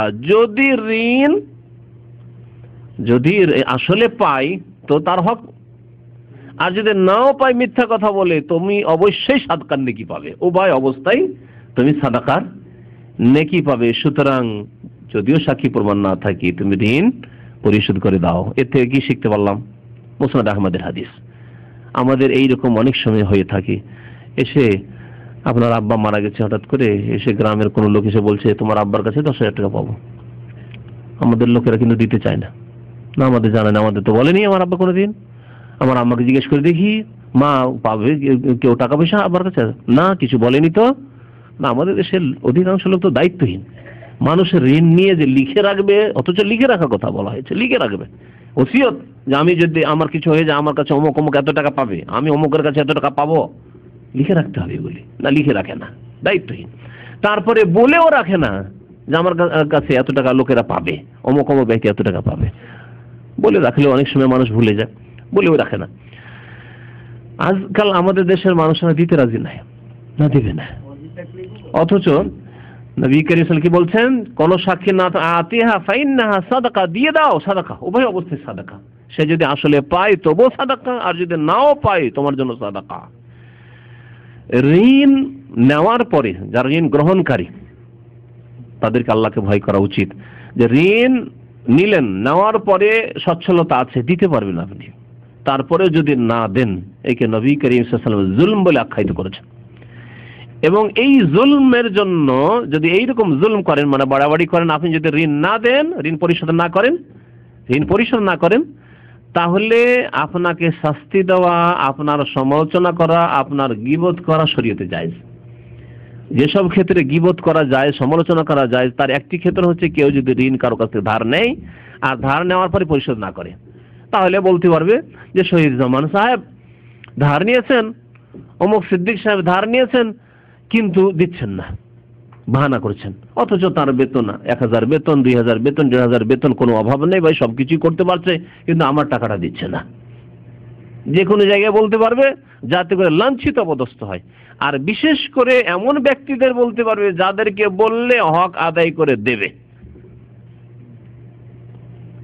অর্থাৎ যদি সরকারের মাধ্যমে হয়, আদালতের মাধ্যমে হয়, অথবা গ্রামের সালিস যারা করে তাদের মাধ্যমে হয়, নেতৃস্থানীয় ব্যক্তিদের মাধ্যমে হয় বা কোনো আলেমের মাধ্যমে তাকে বলবে আপনার কাছে টাকা পাবে, দিচ্ছেন না কেন, এগুলি জায়েজ। যদিও এগুলো গীবতের অন্তর্ভুক্ত, সে সামনে নেই, কিন্তু এই বলা জায়েজ। এই মর্মে বেশ কিছু হাদিস রয়েছে। রাসূলুল্লাহ সাল্লাল্লাহু আলাইহি ওয়াসাল্লাম একটি হাদিসে ইরশাদ করেছেন, বুখারী মুসলিমের হাদিস, বলছেন মাতলুল গানী যুলমুন, সচ্ছল ব্যক্তি যদি বাহানা করে, ধার নিয়েছে, নেওয়ার পরে শুধু বাহানা করে, আচ্ছা ভাই সামনের সপ্তাহে দিয়ে দেবো, আবার সামনের সপ্তাহে আচ্ছা ভাই সোমবারে দিয়ে দেবো, আবার সোমবারে গেলেন তো বলছে ভাই আচ্ছা ভাই আর 2 দিন টাইম দেন, এই করতে করতে সময় পার করতে আছে। আচ্ছা ভাই একজন মানুষ আসলে দিতে চেয়েছিল, ওর কাছে আমি টাকা পাবো, ও বলেছিল যে সোমবারে, সেই জন্য বলেছি সোমবারে, কিন্তু ও দেয়নি, সেই জন্য দিতে পারছি না। বাহানা আর বাহানা, বাহানা আর বাহানা, ডানে আর বামে, এদিক সেদিক। এইরকম যারা করে, নবী সাল্লাল্লাহু আলাইহি ওয়াসাল্লাম বলেছেন এরা হলো জালেম।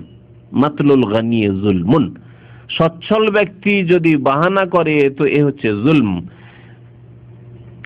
রাসূলুল্লাহ সাল্লাল্লাহু আলাইহি ওয়াসাল্লাম আরেকটি হাদিস বলছেন লাইয়ুল ওয়াজিদ ইউহিল্লু ইরদাহু ওয়া উকুবাতাহু, যেটা বলছিলাম, সচ্ছল ব্যক্তি, যেই ব্যক্তি ঋণ পরিশোধ করতে পারবে অথচ পরিশোধ করছে না, সেই ব্যক্তির ইজ্জত আবরু মানে মান সম্মান নষ্ট করা হালাল, মান সম্মান নষ্ট করা হালাল। ওয়া উকুবাতাহু, এবং তাকে শাস্তি দেওয়া হালাল। ইউহিল্লু ইরদাহু ওয়া উকুবাতাহু, মান সম্মান নষ্ট করা হালাল। রাস্তায় ধরে থামিয়ে দিয়েছেন, এই টাকা দিয়ে যাও এখান থেকে, পেয়েছেন রাস্তায়, মসজিদ থেকে বেরিয়েছে আর টাকা দিচ্ছে না, দেখছে মসজিদ থেকে তো অনেক লোকই বেরোচ্ছে, এখানে যদি ধরে নিই তো টাকা দিতে বাধ্য হবে, আরো 10টা লোক ভালো মানুষ আছে আমার পক্ষ থেকে বলবে এই টাকা দাও, দিচ্ছ না কেন তুমি। এইভাবে মান সম্মান নষ্ট করা জায়েজ এবং শাস্তি দেওয়া যায়। শাস্তি দেওয়া, নিজে থেকে শাস্তি দেওয়া অনেক সময় ক্ষতিকর, নিজে আইন হাতে নেওয়া। সুতরাং শাস্তি দেওয়ার ক্ষমতা যারা রাখে, কারা রাখে? শাসক, শাসক, তারা শাস্তি দেবে। অথবা আমাদের দেশে যে গ্রাম্য সালিসের মাধ্যমে যদি এমন কিছু শাস্তির মাধ্যমে অথবা চাপ সৃষ্টির মাধ্যমে যদি ঋণ আদায় করে নেওয়া যায়, তার মানে ক্ষতির দিক না থাকে। কারণ অনেক সময় আজকাল সালিস করতে গিয়ে আবার ও কেস করে বসে আছে, যে গ্রামের লোকের, এলাকার লোকের আমার জুলুম করেছে, অন্যায় তার উপর, তাদের উপর, গ্রামবাসীর উপরে কেস চাপিয়ে দিল। আজকালকার অবস্থা আরো খারাপ। জি, তো যাই হোক, শাস্তি দেওয়া জায়েজ এইরকম যে শরীয়ত সম্মত যেগুলি রাস্তা রয়েছে। ইমাম ইবনে মুবারক বলছেন যে তার মান সম্মান হালাল, মানে কঠোর ভাষা, শক্ত ভাষা ব্যবহার করতে পারবে, এবং শাস্তি দেওয়ার অর্থ হচ্ছে যে জেল দেওয়া যাবে।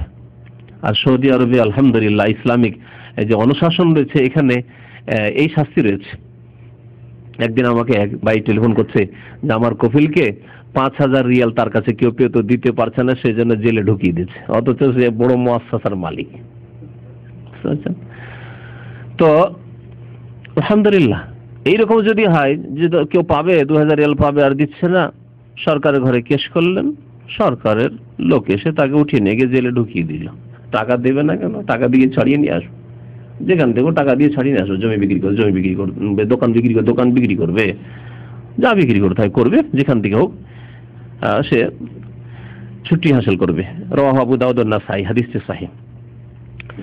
ঋণ যারা গ্রহণকারী, ঋণ নিচ্ছে, তাদের সম্পর্কে অনেক কিছু বলা হলো। ঋণ দাতা যে ঋণ দেবে, এরও বড় নেকি আছে, ঋণ দিলে বড় নেকি আছে। নবী করিম সাল্লাল্লাহু আলাইহি ওয়াসাল্লামের হাদিস, বাইহাকির হাদিস, হাদিসটিকে আল্লামা নাসিরুদ্দিন আল-আলবানী সহিহ বলেছেন, মান আকরাজা ওয়ারিকান মাররাতাইনি, কোন ব্যক্তি যদি কোন চাঁদি, মানে সেই জামানায় চাঁদির টাকায় ছিল, রূপার টাকা, কোন টাকা যদি 2 বার ধার দেয়, আপনার কাছে 1000 রিয়াল আছে, একবার ধার দিলেন আর একবার ধার দিলেন অন্য লোককে, 2 বার যদি ধার দেন, কানা কাঈদুল সাদাকাতিল মাররা, একবার দান খায়রাত সাদকা করার সমান নেকি পাবেন আপনি।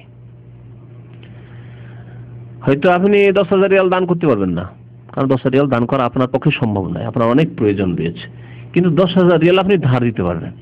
2 বার 10,000 রিয়াল ধার দিয়েছেন, আর তারপর টাকা আপনার কাছে ফিরেও চলে এসেছে, ওই 10,000 ফিরে আসবে, 10,000 10,500 চলবে না। আজকাল ধার দেবে কারা?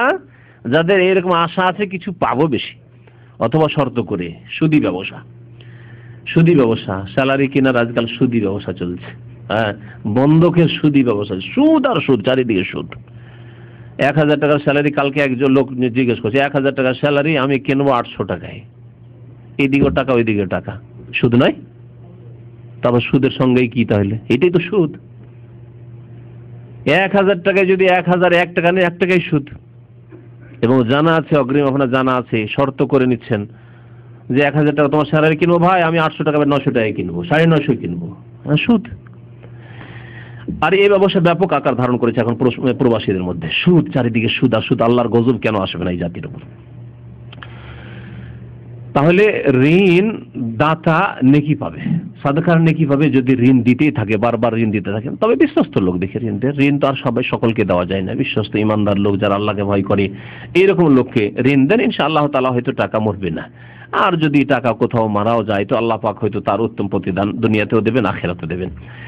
ঋণ দেওয়ার পরে আল্লাহ পাক রব্বুল আলামিন সুদের বিধানগুলি কোরআনে কারিমে যেখানে উল্লেখ করে সূরা বাকারায়, সেখানে উল্লেখ করেছেন যে ঋণ দেওয়ার পরে যদি সচ্ছল হয় তাহলে তো সে দেবে, আর যদি সচ্ছল না হয় আর সময় এসে গেছে, 3 মাস সময় দিয়েছে, 3 মাস সময় চলে এসেছে, আল্লাহ পাক ইরশাদ করেন ইন কানা যু উসরাতিন ফানাযিরাতুন ইলা মাইসারা, যদি কোনো ব্যক্তি অসচ্ছল হয়, ওয়াইন কানা যু উসরা, অসচ্ছল ব্যক্তি হয়, সংকটে, আর্থিক সংকট তার, ফানাযিরাতুন ইলা মাইসারা, তাহলে তাকে সচ্ছল হওয়া পর্যন্ত তুমি অবসর দিয়ে দাও,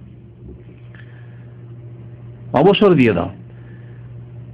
তাহলে প্রথম কথা আল্লাহর রাস্তে ঋণ দেন, আল্লাহ সন্তুষ্টি, ওয়াকরিদুল্লাহ কারদান হাসান। তারপরে ঋণ দিয়ে আপনি সময় নির্ধারিত করেন, সেই সময় আপনি চান সেও দেবে। যদি সে না দিতে পারে তাহলে সে নিজে এসে বলবে যে ভাই আমি দিতে পারছি না, সময়টা আমার বাড়িয়ে দেন, আপনি সময় বাড়িয়ে দেন। ফানাযারাতু ইলা মাইসারা।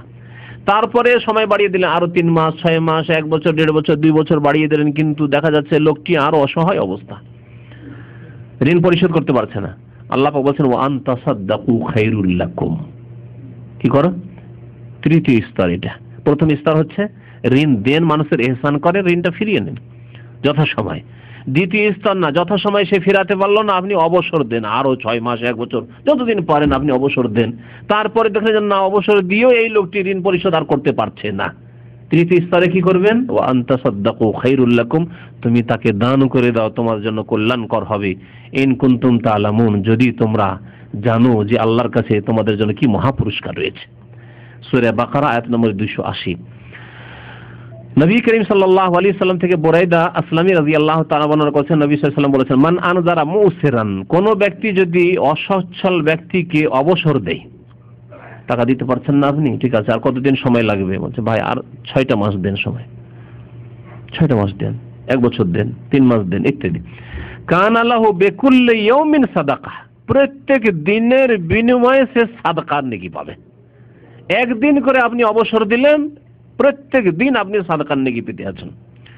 ওমান আনজারাহু বাদা হিল্লিহি, আর কেউ যদি সময় এসে যাওয়ার পরে, এক তো দিলেন যে ধার দিয়ে রেখেছেন, তাতে আপনি সাদাকার নেকি পাচ্ছেন। তারপরে সময় চলে এসেছে, 3 মাস সময় ছিল, 3 মাস সময় হয়ে গেছে, তারপর মানে চাওয়ার অধিকার আছে, তাকে দিতে হবে, কিন্তু তারপরে আপনি অবসর দিয়ে দিলেন, ঠিক আছে, অসুবিধা নাই, আপনার যখন হয় তখন দিয়েন। কানা লাহু মিসলুহু ফি কুল্লি ইয়াউমিন সাদাকা, প্রত্যেক দিন সেই ব্যক্তি সাদাকার নেকি পেতে থাকবে। ইবনে মাজার হাদিস। আবু হুরায়রা রাদিয়াল্লাহু তাআলা আরেকটি হাদিস বর্ণনা করেছেন মান আনজারা মুসিরান, কোন ব্যক্তি সংকটে লিপ্ত, সংকটে নিমজ্জিত থাকা ব্যক্তি বা অসচ্ছল ব্যক্তি কেউ যদি অবসর দেয়, আও ওয়াদা লাহু, অথবা ডিসকাউন্ট করে দেয়, তাহলে দুটি আরেকটি পদ বাড়লো এখানে। একটা হচ্ছে অবসর দেওয়া, অবসর দেওয়ার পরে দেখলেন যে লোকটা দিতে পারে না, তো কি বললাম?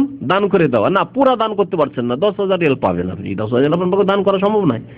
ভাই এক কাজ করো, তাহলে তুমি আমাকে 5,000 রিয়াল দিয়ে দাও, তুমি আমাকে 7,000 8,000 রিয়াল দিয়ে দাও, 2,000 তোমার মাফ করে দিলাম। আও ওয়াজা লাহু, তাকে কিছু মাফ করে দিল, কিছু অংশ মাফ করলো। আযাল্লাহুল্লাহু ইয়াউমাল কিয়ামাতি তাহতা জিল্লি আরশিহি, সেই দিন আল্লাহ পাক রব্বুল আলামিন, কোন দিন? কিয়ামতের দিন। কিয়ামতের দিনে আল্লাহ পাক রব্বুল আলামিন তার আরশের ছায়ায় স্থান দান করবেন। সুবহানাল্লাহ। এখানে তাহতা জিল্লি আরশিহি বলা হয়েছে, এর দ্বারা বোঝা গেল যে আল্লাহর আরশের ছায়ার কথা হাদিসে আছে। যদি ওই হাদিসে সাবআতুন ইউযিল্লুহুমুল্লাহু ফি যিল্লি ইয়াওমা লা যিল্লা ইল্লা যিল্লুহু, 7 প্রকারের লোককে আল্লাহ পাক রব্বুল আলামিন তার ছায়া দান করবেন, সেখানে ছায়া বলা হয়েছে, কিন্তু আরশের ছায়া না কোন ছায়া বলা হয়নি। এই হাদিসকে যদি ওর সাথে লাগিয়ে নেওয়া যায়, দুটো সমন্বয় করা যায়, তাহলে আল্লাহর আরশের ছায়া প্রমাণিত। ইয়াওমা লা যিল্লা ইল্লা যিল্লুহু, যেই দিন আল্লাহ পাকের এই আরশের ছায়া ছাড়া অন্য কোনো ছায়া থাকবে না। তিরমিজির হাদিস। নবী করিম সাল্লাল্লাহু আলাইহি ওয়াসাল্লাম মুসলিম শরীফের আরেকটি হাদিস রয়েছে, সামিআতু রাসূলুল্লাহ সাল্লাল্লাহু আলাইহি ওয়াসাল্লাম ইয়াকুল মান আনজারা মুসিরান, কোন ব্যক্তি যদি অসচ্ছল ব্যক্তিকে অবসর দেয়, আও ওয়াজা আনহু, অথবা মাফ করে দেয়, কিছু অংশ মাফ করলো অথবা পুরো মাফ করলো, আনজাহুল্লাহ মিন কুরাবি ইয়াউমিল কিয়ামা, কিয়ামতের দিনের বালা মুসিবত থেকে আল্লাহ তাকে রক্ষা করবেন, মুক্ত করবেন, নাজাত দেবেন। কিয়ামতের দিনে যে বালা মুসিবত হবে, যে ঘামে হাবুডুবু করবে, যেই দিন জবাবদেহি করতে হবে, সেই দিন এই সব জবাবদেহি থেকে আল্লাহ পাক তাকে মুক্ত করবেন। কিন্তু শর্ত হচ্ছে আল্লাহ পাকের ফরজ ওয়াজিব আদায় করা মুসলমান হইতে হবে। প্রথম মুসলিম হইতাম, মুশরিক কবর পূজারী হইতে হবে না। আর তারপরে মুসলিম হওয়ার পরে নামাজি, রোজাদার, যাকাত দাতা এইসব হইতে হবে, মানে ফরজ আদায় করার লোক হইতে হবে। আল্লাহ পাক যদি অন্য কোনো গুনার কারণে কিয়ামতের দিনের বালা মুসিবত যে থাকবে, আল্লাহ পাক দূর করবেন। কর্জা দেওয়ার পর, ঋণ দেওয়ার পরে যদি এইরকম লোভ লালসা থাকে যে আমি ওকে ঋণ দিয়ে রেখেছি, সুতরাং আমার দাবি আছে, ওর কিছু ব্যবহার করব, গাড়িতে আছে যখন তখন এই চাবিটা দেন, হ্যাঁ, লজ্জাতে কিছু বলতেও পারছে না, হ্যাঁ আচ্ছা ঠিক আছে, হ্যাঁ। যদি এইরকম আশা রাখে অথবা এইরকম স্বার্থ রাখে যে আমি ধার দিয়ে রেখেছি, সুতরাং তার কিছু ব্যবহার করব, যে কোনো কিছু ব্যবহার করব। গাড়ি ব্যবহার করা, আজকাল গাড়ির জামানা, কিন্তু নবী সাল্লাল্লাহু আলাইহি ওয়াসাল্লামের জামানায় হয়তো কার একটা ঘোড়া আছে, ঘোড়ার পিঠে চড়ে হাঁটলো, হ্যাঁ উট আছে, দাও তোমার উটটা দাও, অথবা এই ধরনের যে কোনো জিনিস ব্যবহার করা, কাপড় চোপড় ইত্যাদি সামান দাবি, যেহেতু তোমাকে ধার দিয়ে রেখেছি, তুমি আমার কাছে ঋণী, তাহলে এগুলিও সুদে শামিল। এগুলি হচ্ছে প্রশ্ন পড়ে। আনাস বিন মালিক রাদিয়াল্লাহু তাআলা আনহু বর্ণনা করছেন যে তাকে এক লোক জিজ্ঞাসা করল যে আর রাজুলু মিন্না ইউখরিজু আখাহুল মালা, আমাদের মধ্যে কেউ কেউ ধার দিয়ে থাকে, ফায়ুহদি লাহু, তখন তাকে উপহার দেয়, গিফট দেয়। উপঢৌকন দিত না, কিন্তু দিচ্ছে কিসের জন্য? ধার দিয়েছে সেই জন্য। আগে থেকে দেওয়ার রীতিনীতি ছিল না। বাংলাদেশ থেকে আসলেন, একটা লুঙ্গি নিয়ে আসলেন, নিয়ে আসার পরে মুজাহিদকে দিচ্ছেন, আগে কোনোদিন দেননি, কিন্তু এবার কেন দিচ্ছেন? যখন ছুটি যান তখন আপনাকে 2000 রিয়াল ধার দিয়েছে, সেই জন্য। বুঝলেন কি হবে এটা? সুদ।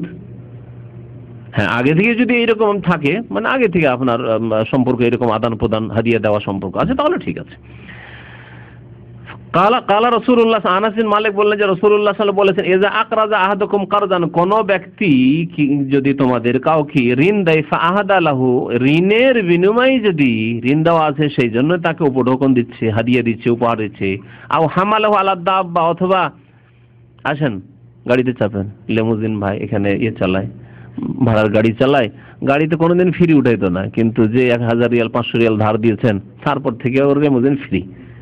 কত জায়গায় 10 করে অনেক 10 হাসিল করে নিয়েছেন। এখান থেকে আব্দুল্লাহ 10 লাগতো, ওখানে 10,000 বাঁচলেন, আবার আসলেন, টেলিফোন করলেন, ভাই অমুক জায়গায় আমি আছি, কারণ ও তো আসতেই হবে, লজ্জা, 500 টাকা তার খেয়ে আছি, হ্যাঁ দিতে পারছি না। আও হামালু আলা দাব্বা, তার যানবাহনে চাপলো, ফালা ইয়ারকাবহা, বা চাপাতে চাইলো, ফালা খবরদার তার সওয়ারিতে চাপবে না, তার গাড়িতে চাপবে না। ওয়ালা ইয়াকবালুহু, এবং তার গিফট উপহার কবুলও করবে না, হাদিয়া নেবে, ইল্লা আন ইয়াকুনা জারা বাইনাহু ওয়া বাইনাহু ক্বাবলা যালিকা, তবে আগে থেকে যদি এইরকম থাকে যে আগে থেকে তার গাড়িতে চাপতেন, মাঝে মাঝে আগে থেকে তার জিনিসপত্র ব্যবহার করতেন, কখনো তার ঘড়ি ব্যবহার করতেন, কখনো তার কোনো কিছু ব্যবহার করতেন, তাহলে কোনো অসুবিধা নেই। ইবনে মাজার হাদিস। আর একটি হাদিস দিয়ে শেষ করে দেব। নবী করিম সাল্লাল্লাহু আলাইহি সাল্লাম কিয়ামতের দিনে সবচাইতে বেশি গরিব, সবচাইতে বেশি সর্বহারা কাকে বলেছেন? হ্যাঁ, কে? যার নেকি থাকবে না। নেকি নিয়ে গেছে অনেক, কিন্তু মানুষের হক নষ্ট করে গেছে। তার মধ্যে একজন হচ্ছে ধারটা নিয়ে দেশে চলে গেছে। একে ভিসা দেবো, ওকে আর কিছু করে দেবো, ভাই আমাকে দাও, পার্টনারশিপ তোমাকে দেবো, আমি একটা ব্যবসা করেছি, তো আমার কাছে তো টাকা পয়সা নাই ভাই, তো তুমি যদি কিছু টাকা পয়সা দাও, এই করে অনেকের কাছে টাকা পয়সা নিয়ে চলে গেছে। অথচ মুসল্লি, নামাজের অভাব নেই, রোজার অভাব নেই, হজের অভাব নেই, যাকাতের অভাব নেই, আর আরো মাতা পিতার সেবা খুব করে, এই ধার করা টাকা দিয়ে খুব মাতা পিতার সেবা করে দেশে। সর্বহারা। নবী সাল্লাল্লাহু আলাইহি ওয়াসাল্লাম মুফলিস বলেছেন। মুফলিস মানে যার কাছে একটি পয়সাও থাকে না, একে মুফলিস বলা, সর্বহারা। আবু হুরায়রা রাদিয়াল্লাহু তাআলা এই হাদিস বর্ণনা করেছেন, মুসলিম শরীফের হাদিস। আন্না রাসূলুল্লাহ সাল্লাল্লাহু আলাইহি ওয়াসাল্লাম قال আতাদরুনা মানিল মুফলিস, নবী সাল্লাল্লাহু একদিন জিজ্ঞাসা করলেন তোমরা জানো কি যে সর্বহারা কে? সর্বহারা কে? সাহাবীরা নবী সাল্লাল্লাহু বলেন যে কিয়ামতের দিনে প্রথম জিজ্ঞাসা করেছেন যে সর্বহারা কে? সাহাবীরা দেখছেন দুনিয়াতে সর্বহারা কে? আল মুফলিসু ফিনা মান লা দিরহাম ওয়ালা মাতা, আমাদের মাঝে সর্বহারা ওই ব্যক্তি না যার কাছে একটা পয়সা আছে আর না কোনো মাল সামান আছে, বাড়িতে খাবার নেই আর টাকা পয়সাও নেই যে হোটেলে খাবে, তার কাছে কিছুই নেই, না বাড়িতে চাল আছে না ডাল আছে না শাকসবজি কিছুই নেই, সর্বহারা, পকেটে পয়সাও নেই, সর্বহারা ওই ব্যক্তি। আল মুফলিসু ফিনা মান লা দিরহাম ওয়ালা মাতা। নবী করিম সাল্লাল্লাহু আলাইহি ওয়াসাল্লাম বললেন না, একে উদ্দেশ্য করিনি, এ তো দুনিয়ার সাময়িক হয়তো সর্বহারা হতে পারে, কালকে তার কাছে পয়সা হয়ে যেতে পারে। ইন্নাল মুফলিসা মিন উম্মতি মান ইয়াতি ইয়াউমাল কিয়ামাতি বিসসালাতিন ওয়া সিয়ামিন ওয়া যাকাতিন, আমার উম্মতের মুফলিস সর্বহারা ওরা যারা কিয়ামতের দিনে অনেক নামাজ নিয়ে আসবে, 5 ওয়াক্ত নামাজ ছাড়েনি, ওয়া সিয়ামিন রোজা, কোনদিন রমজান মাসের রোজা ছাড়েনি, ওয়া যাকাতিন যাকাতও দিয়েছে, পয়সাওয়ালা লোক ছিল, ওয়া ইয়াতি কাদ শাতামা হাযা, কাউকে গালি দিয়েছে, ওয়া কাযাফা হাযা, কার উপর মিথ্যা অপবাদ দিয়েছে, ওয়া সাফাকা দামা হাযা, কাউকে খুন করেছে, রাজনৈতিক লড়াই, গোত্রীয় লড়াই, জমি জমা নিয়ে লড়াই, এইভাবে কাউকে খুন করেছে, ওয়া যারাবা হাযা, কাউকে মারধর করেছে, ওয়া আকালা মালা হাযা, নবী সাল্লাল্লাহু আলাইহি ওয়াসাল্লাম আরেকটি বলেছেন ওয়া আকালা মালা হাযা, কারো ধন সম্পদ অবৈধভাবে ভক্ষণ করেছে। ধন সম্পদ ভক্ষণ করা খেয়ানত হোক, বেঈমানি হোক, আর জবরদখল হোক, অথবা ধার নিয়ে পালিয়ে যাওয়া হোক, যে কোনো ভাবে হোক না কেন, ফায়ুতা হাযা মিন হাসানাতিহি, আল্লাহ পাক রব্বুল সেই দিন প্রত্যেককে ডাকবেন, যতগুলি পাওনাদার এই পাওনাদারকে ডাকবেন, আর ডাকার পরে ওর নেকি থেকে পরিশোধ করা শুরু করবেন, যতগুলি লোক জুলুম অত্যাচার করেছে। হাযা মিন হাসানাতি, একে নেকি থেকে ওকে নেকি থেকে ওকে নেকি থেকে দিতে দিতে দিতে ফাইন ফানিয়াত হাসানাতুহু ক্বাবলা আন ইউকযামা আলাইহি, তার উপর যে যতগুলি মানুষের হক ছিল, বান্দার হক, এগুলি পরিশোধ করতে করতে নেকি শেষ, নামাজের নেকি শেষ, রোজা, হজ, যাকাত, দান, খেরাত, মাতা পিতার সেবা, যত নেকি সব শেষ হয়ে গেল। এখন কি হবে? শেষখানে একটা লোক আসছে, আসার পরে বলছে যে আল্লাহ, আমি দাম্মামে ছিলাম, আর এখানে এই ভাই ভিসা ব্যবসা করতো, ওকে ভিসার জন্য আমি 5000 রিয়াল দিয়েছিলাম, আর বলেছিল যে তোমাকে একটা ভালো ভিসা দেব। আর সে ভিসা দেওয়া তো দূরের কথা, আমার পয়সাও ফিরিয়ে দেয়নি, ভিসাও দেয়নি, দেশে চলে গেছে। কাল কিয়ামতে এই বিচার যখন আদালতে আল্লাহ পাক রব্বুল আলামিনের পেশ হবে, আর আসামির কাঠগড়ায় দাঁড়াতে হবে, কি করবে? নেকি শেষ হয়ে গেছে, দেশে যে লড়াই করেছিলেন, মারপিট করেছিলেন, জুলুম অত্যাচার করেছিলেন, আর কত রকমের জুলুম করেছেন, অন্যায় করেছেন, ওগুলো তো নেকি শেষ হয়ে গেছে, এখন এইগুলো পরিশোধ করতে হবে। ওকে জামিন খাতায়া হুম, নবী সাল্লাল্লাহু বলছেন যে আল্লাহ পাক জিজ্ঞাসা করবেন ওই লোকটিকে যে অভিযোগ করার জন্য, আল্লাহ যে আমার টাকা নিয়ে যে ভিসা দিও বলে টাকা নিয়ে উদাও হয়ে গেছে, আল্লাহ এর বিচার করে দাও। আল্লাহ বলে তোমার গুনাহ আছে? যে আল্লাহ, আমার গুনাহের জন্য আমাকে জাহান্নামে যেতে হচ্ছে, আমার কিছু কাবিরা গুনাহ আছে, এই জন্য জাহান্নামে যেতে হচ্ছে। ওকে জামিন খাতায়াহুম, আল্লাহ পাক ওর গুনাহগুলিকে নিয়ে ফাতুরিহা আলাইহি, ওর উপরে চাপিয়ে দেবে। ওই যে ঋণী ব্যক্তি টাকা নিয়ে পলাতক হয়ে গেছেন, ওর উপরে গুনাহগুলিকে আল্লাহ পাক চাপিয়ে দেবেন। ওকে জামিন খাতায়াহুম ফাতুরিহা আলাইহি সুম্মা তুরিহা ফিন্নার, তারপরে আল্লাহ পাক তাকে জাহান্নামে নিক্ষেপ করে দেবেন।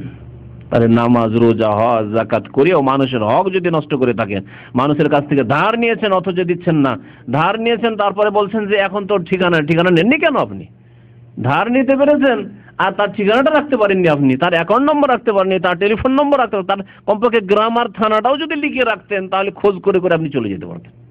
আরে টেলিফোন পরিবর্তন হয়ে যেতে পারে, কিন্তু গ্রামের নাম তার পরিবর্তন হবে না, থানার নাম তার পরিবর্তন হবে না। ওই লোকটির নাম, থানা, পোস্ট অফিস যদি আপনার জানা থাকতো, এতটাই যথেষ্ট ছিল আপনার ঋণ পরিশোধ করার জন্য। বহু লোক এরকম আছেন, আল্লাহ পাক যেন হিদায়াত দান করেন, আল্লাহ পাক আমাদেরকে নেক আমলের যেন তৌফিক দান করেন, আল্লাহ যেন তার হক আমাদেরকে আদায় করা সুন্দরভাবে তৌফিক দান করেন, মানুষের হক আদায় করা যেন তৌফিক দান করেন, আল্লাহ পাক আমাদের গুনাহ খাতা যেন অতীতের মাফ করে দেন, মানুষের যদি হক আমাদের উপর থাকে আল্লাহ পাক সেই হকগুলি আদায় করার মতো আমাদের ঈমান যেন দান করেন, আল্লাহ পাক সেসব হক আদায় করা যেন তৌফিক দান করেন, আল্লাহ আমাদেরকে ঋণ মুক্ত হওয়ার যেন তৌফিক দান করেন।